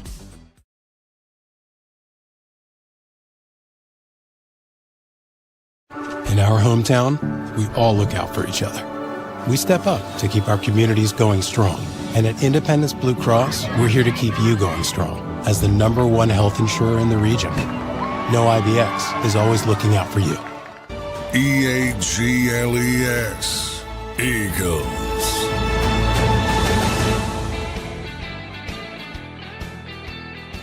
Guys, do me a favor. Please hit the like button. You guys are great today. Thank you so much. Look at the salaries for the wide receivers now in the NFL. Jamar Chase, $40 million a year, north of that. I mean, by the way, Here are the top non-quarterback salaries. Non-quarterback. Jamar Chase, $40 million. Myles Garrett, $40 million. Max Crosby, $35.5 million. Justin Jefferson, $35 million. CeeDee Lamb, $34. Nick Bosa, $34. A.J. Brown, $32. Chris Jones, $31.75. Ahmad St. Brown, $30. DK Metcalf, $30. Tyreek Hill, $30. Brandon Ayuk, $30. Okay. Where's Jalen Carter fit? How much you paying Jalen Carter? Are you going to pay him north of $40 million? Two guys have Super Bowls. But Sue, that's ridiculously great. Sue, hey Sue, I didn't notice Nick Sirianni's name. Sue didn't notice. She noticed there's only two dudes on this list with Super Bowls. Jamar Chase, highest paid non-quarterback, no Super Bowl. Myles Garrett, $40 million, no Super Bowl. Max Crosby, no Super Bowl, $35.5. Justin Jefferson, $35 million, no Super Bowl. CeeDee Lamb, $34 million, never been to an NFC championship game. Nick Bosa, been to a Super Bowl, $34 million. AJ, Super Bowl ring. She's right. There's only two dudes on this list that have Super Bowl rings that are non-quarterbacks, Chris Jones and A.J. Brown. Remember what I keep telling you. You don't get paid to win Super Bowls. Here's another example of it. They don't pay you in this league to win Super Bowls. They pay you on your talent. That's why Allen makes $65 million a year now. They look at him as being the best talent in the sport. These are all the elite guys in the game. Just because you win a Super Bowl don't mean you're going to make the money. Devontae Smith is nowhere on this. Like $25 million ain't horrible. It's probably in the 15 range. But get this. I mean, he's 20. Shit, he's like 25th highest paid player. No, Sue, your point is right. The best players in the game is by salary. It's not by Super Bowls.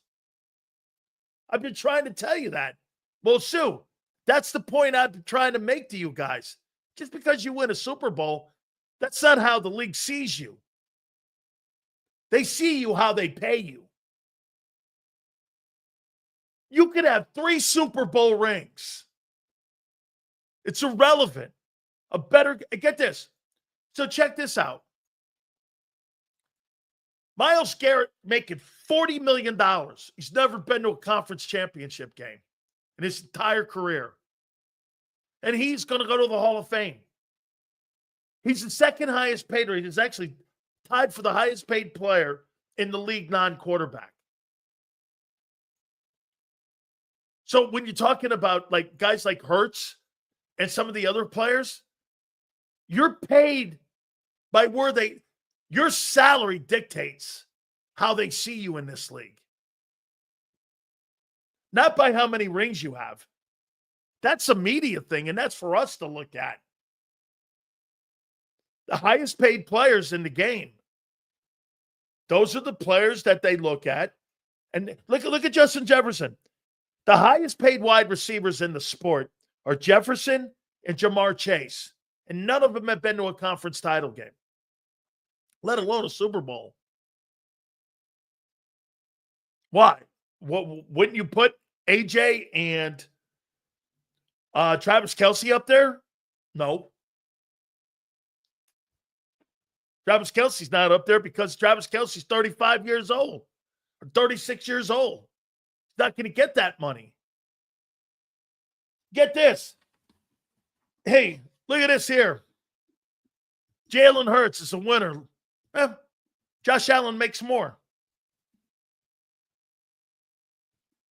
And he always will.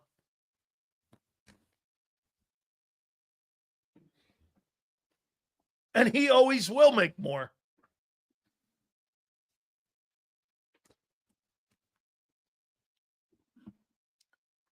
You're not paid on wins. If that was the case, CeeDee Lamb, okay, here. Let's go here and say this about Michael Parsons. What do you think the Cowboys should do with Michael Parsons? What would you do with Michael Parsons? Now, hey, number one highest paid player in the league. You can keep a trophy. I'll take the $65 million.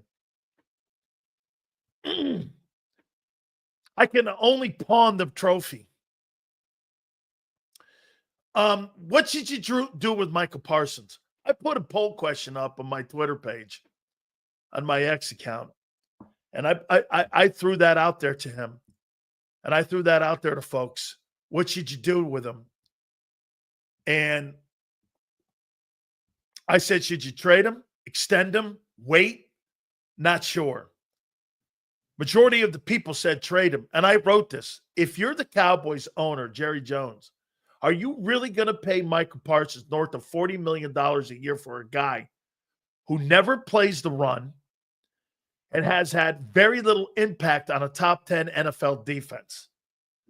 I mean, do you think Parsons has even had the impact of, say, a Charles Haley? I don't even think he's had impact that Charles Haley had. I would trade him and get multiple picks for him. I mean, at the end of the day, why do I have him on my team? Why am I going to pay him $40 million when I have so many glaring holes?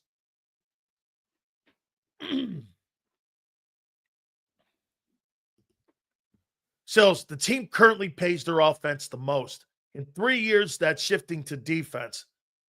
We are ahead of schedule with how the young players developed. Well, those guys haven't had a lot of reps. Nolan Smith got reps. Nobody else that we, well, Cooper DeJean and Q got reps last year. And that was important. But like we've been saying since the start of the program, that secondary now, the whole right side's gone. Actually, if you think about it, the entire right side of your left side of your defense is gone. Your defensive tackle's gone, your corner's gone, and your safety's gone. You got to retool that entire side of your defense. Now, you're strong up the middle. Both tackles are back. Bond's back. A safety's missing. Gardner Johnson had 1,100 reps. That's going to be a tougher place as well. Okay?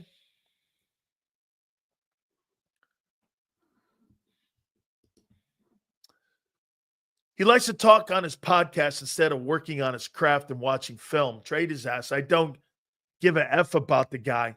I think the guy's overrated. John McMullen thinks he's a generational player. I don't think so. I mean, generational players are people that have let me say this to you.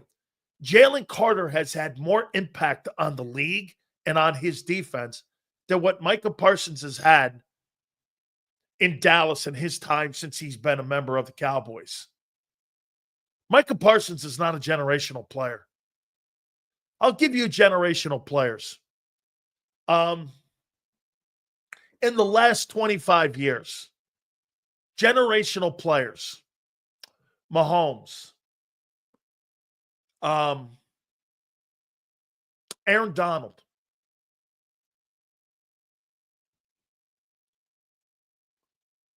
I don't think Tyreek Hill. I don't. Last 25 years, Brady.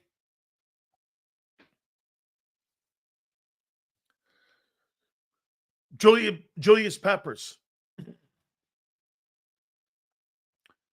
Megatron. Those are generational guys. Okay? AJ's not generational. No. Peyton Manning. Generational.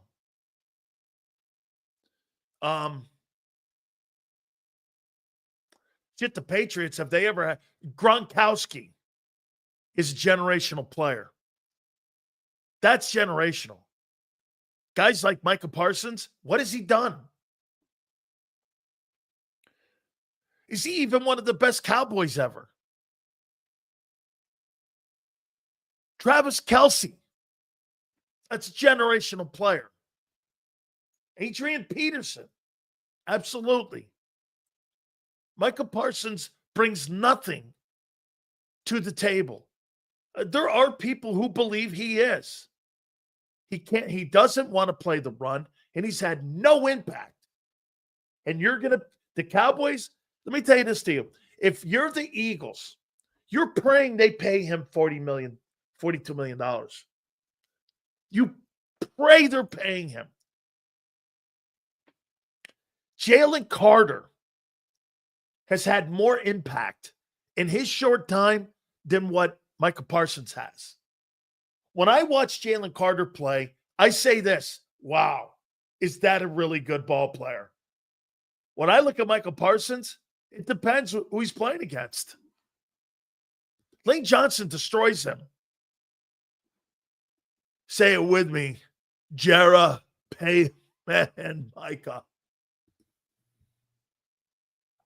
Yeah, I mean, Mark Holmes thinks he's one of the greatest players in the history of the Cowboys. Personally, over the last 25 to 30 years, the Cowboys have not had one player that is a generational player in the last 30 years except for Zach Martin. That's it. In the last 30 years, Hall of Fame player, Zach Martin. The rest of them, Tony Romo, name them. They've been just marginal. Jason Witten. Okay, I guess. I've never seen a guy. How about this? I've never seen a guy in Jason Witten that has caught more footballs that meant nothing in one's career in my entire life. Jason Witten had more football catches that meant nothing than anybody I've ever seen. Dak is Tony Romo 2.0. Yeah, they're the same guy. They're Kirk Cousins. They just happen to play for the Cowboys. I mean, Max Crosby is a better edge rusher than Micah Parsons is. I'm not paying that guy. Your top edge rushers in the NFL.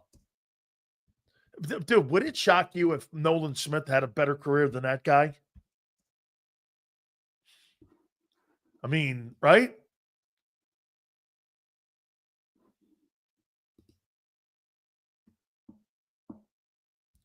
I mean, is he better than Von Miller was? Like Aldon Smith? Shit, Chris Long was good.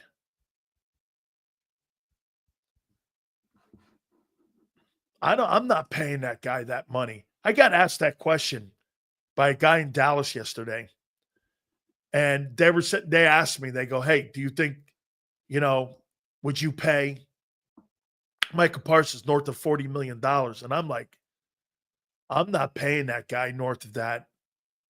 Shit, Dante Fowler had a good year last year. I'm not saying Dante Fowler's better than him. But that guy Melvin Ingram had good sacks. Yeah, I'm not paying him.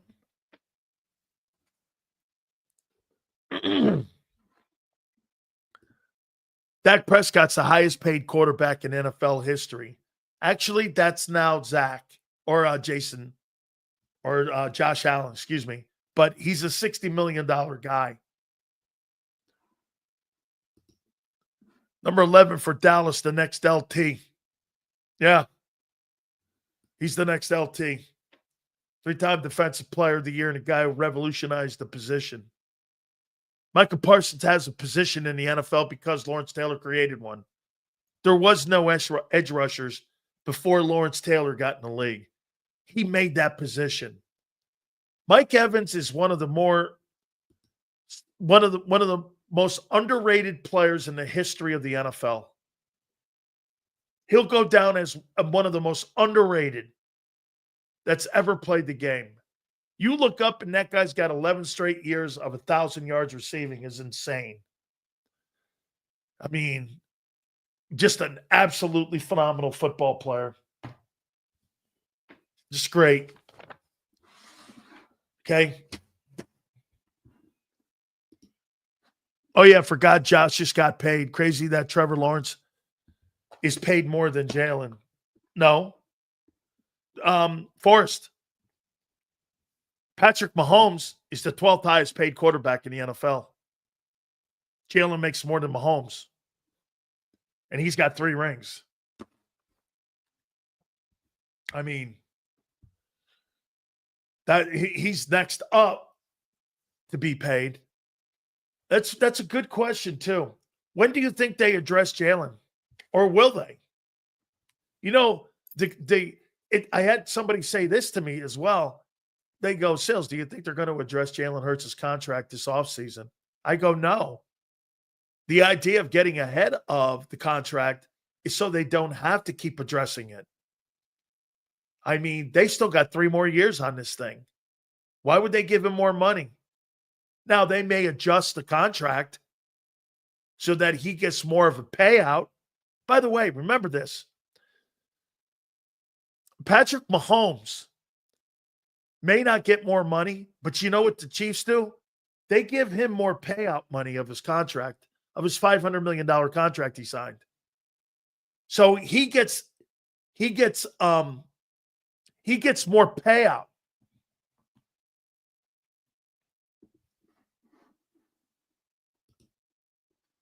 Seals, you seem to be blindsided when it comes to Parsons, like you were with Barkley. Seals, Micah is a monster. You underrate him. When has he ever had an impact game that led to something that mattered? When you watch him play against the Eagles, do you really think he has impact against the Eagles? Philly, I'll ask you just for one team.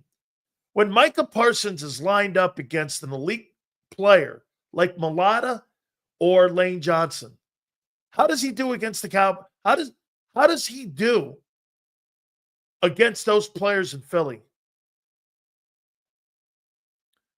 I'll just ask you against the Eagles.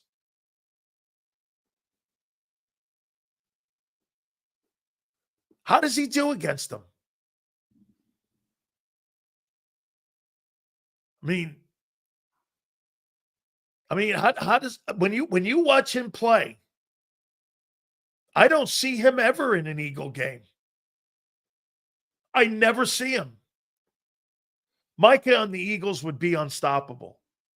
Yeah, you know why? He would have interior defensive tackles. But this is making my point, Reyes. This makes my point. Yeah, on the Eagles, he's unstoppable. But on the Dallas Cowboys, he's no impact. Why the fuck am I paying him?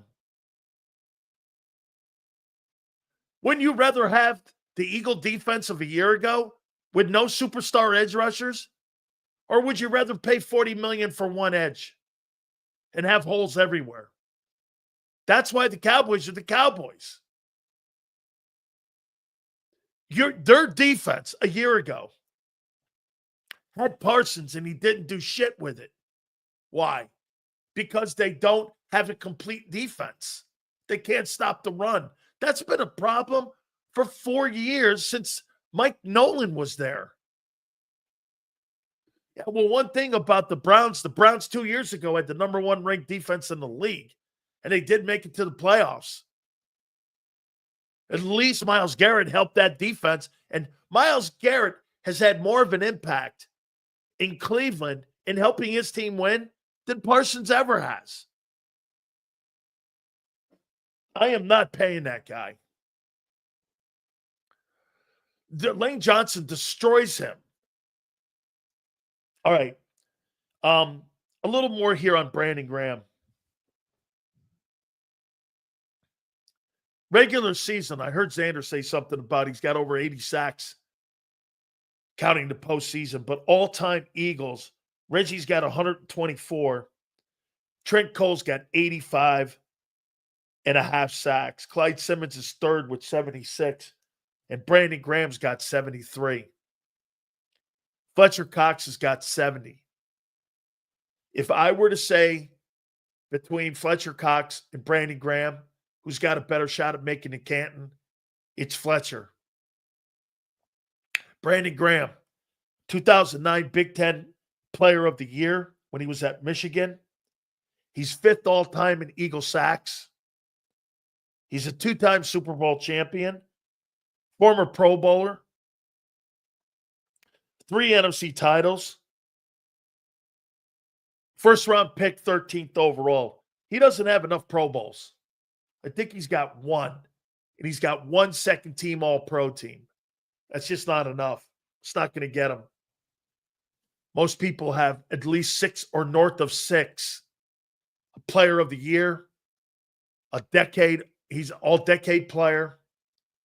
He's got the postseason resume with the Super Bowls, but his individual numbers, 73 is not horrible regular season. The 2 Super Bowls are great. He's been a captain. That helps. If you think I'm wrong about Parsons, okay, pay him. Today is not the day to talk about a Hall of Fame with BG. Yeah, well, tough shit. It's my show. You want a show? Go start one. Go start one. You stick the fan in. Loser Rob. You stick the fan in. I'll stick to doing the Big Sale show. How you doing? I don't know, man. I'll just say it again. He forgot Nick Sirianni today. How you doing? All right. You stick the fan in, Loser Rob. How you doing? The next 3 deals to come on. Yeah, get this. This guy says the show stinks, and he's fucking here for 4 hours. We stink so bad. Loser Rob's here 4 hours. Hilarious. One of the greatest lines of all time. The show sucks, but I'm here 4 hours every day, Monday through Friday. How you doing? There you go, Loser Rob. Loser Rob is here for 4 hours. Yeah, the show sucks so bad, I'm here 4 hours just to tell Sileo he sucks. Yeah. How you doing? All right. Thanks, Rob. I'll catch you tomorrow for 4 hours, too. How you doing? This guy sucks. He's this terrible. Heard him for 4 hours. Okay? National Time Wasting Show with Dan Sileo. Another 4-hour guy. Yeah, the show sucks so bad. He's here every day, Monday through Friday.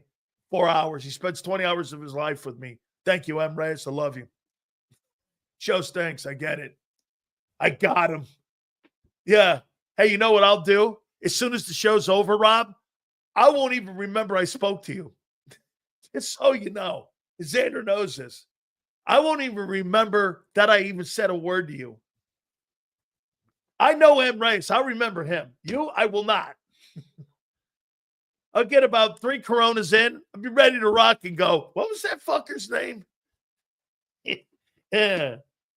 How you doing? All right.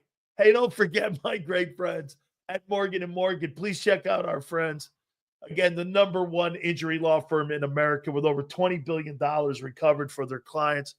They have a team of thousands who are there to protect you and your family, making sure you get the right compensation and not letting the insurance companies take advantage of you. Told you about the thousands of attorneys from coast to coast that just absolutely take care of you. Again, look, life is tough. Making decisions is some of the toughest things you'll do for you and your family. This is the easiest, choosing Morgan & Morgan. If you're ever injured, please do me a favor. Check out our friends at forthepeople.com/big sales or pound law 529. That's FOR, thepeople.com/big sales or pound law 529. And do me a favor, you tell them Big Sales sent you. This is Eric. When he got injured in a car accident, he called Morgan & Morgan. He not only gets a lawyer, he gets trial lawyers like Sam and Jessica who are in it to win it. He gets his own investigators with briefcases, leather ones. And if you ever have questions, our customer service folks keep things rolling. Injured? We're your army. Morgan & Morgan, America's largest injury law firm. Ignite your nights with free live entertainment daily, only at Live Casino and Hotel Philadelphia's Center Bar. 7 days a week, enjoy some of the region's top party bands, performers, and DJs as they take the stage in the heart of the casino action. Great cocktails, live music, and lively moments. It's all happening at Center Bar at Live Casino and Hotel Philadelphia. Visit livecasinophilly.com for more details and the complete list of upcoming events. Must be 21 or older. Gambling problem? Call 1-800-GAMBLER.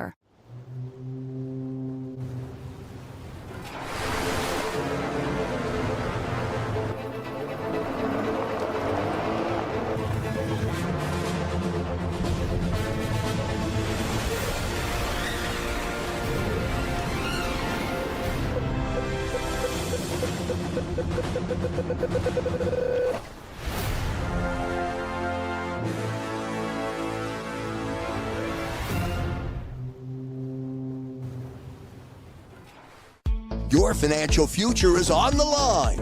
Are you ready for what's next? At Leone & Company Wealth Management, we help young professionals, business owners, and pre-retirees navigate the complexities of building and protecting wealth. For young professionals, we'll help you grow your wealth, plan for your future, and make the most of your hard-earned dollars. For business owners, we provide strategies to protect your company, manage risks, and create a lasting legacy for both your business and personal wealth. For pre-retirees, we'll design a plan to secure your retirement, ensuring you can live comfortably and confidently in your next chapter. Whether you're just starting out, managing a thriving business, or preparing for retirement, we're here to help you take control of your financial future. The first consultation is on us. Get the advice you need without the cost. Let's make your financial vision a reality. Take the next step. Scan the QR code to schedule your free consultation today. And of course, go Birds.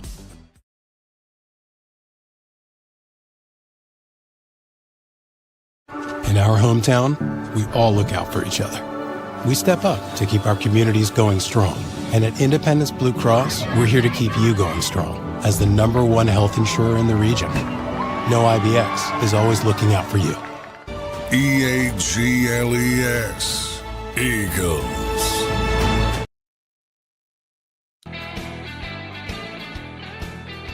I like this picture I'm seeing here. Zach Bond, Jordan Mailata, Landon Dickerson. They're all in Hawaii together, hanging out. That's cool. Got the families hanging out together in Hawaii. The Philly Times put this picture up. Zach Bond, Jordan Mailata, Landon Dickerson enjoying the offseason in Hawaii. And they got their family there and all their family members with them. And they're all hanging out. That's what makes them great. Okay? That's what makes them great, is how much and how they think of one another. I like that, man. Yes, sir. That's good shit right there. That's the stuff they're going to have to build this offseason here. Do they have the right guy? They sure do with Vic Fangio. I think Stoutland is going to be able to create another right guard like they have the last 3 years. Getting closer to the draft. Absolutely great stuff. Hey, great day in Philadelphia for Brandon Graham. Want to say it one more time. Just an absolutely great career that he had with the Eagles. 2-time Super Bowl champion. There's always news when it comes to that team. NFL as well. We appreciate everybody. Big Joe, Big Z, thank you so much. We appreciate you guys. Please hit the like button on the way out. We will see you tomorrow, 2 to 6 Eastern, and we will see you on the flip side.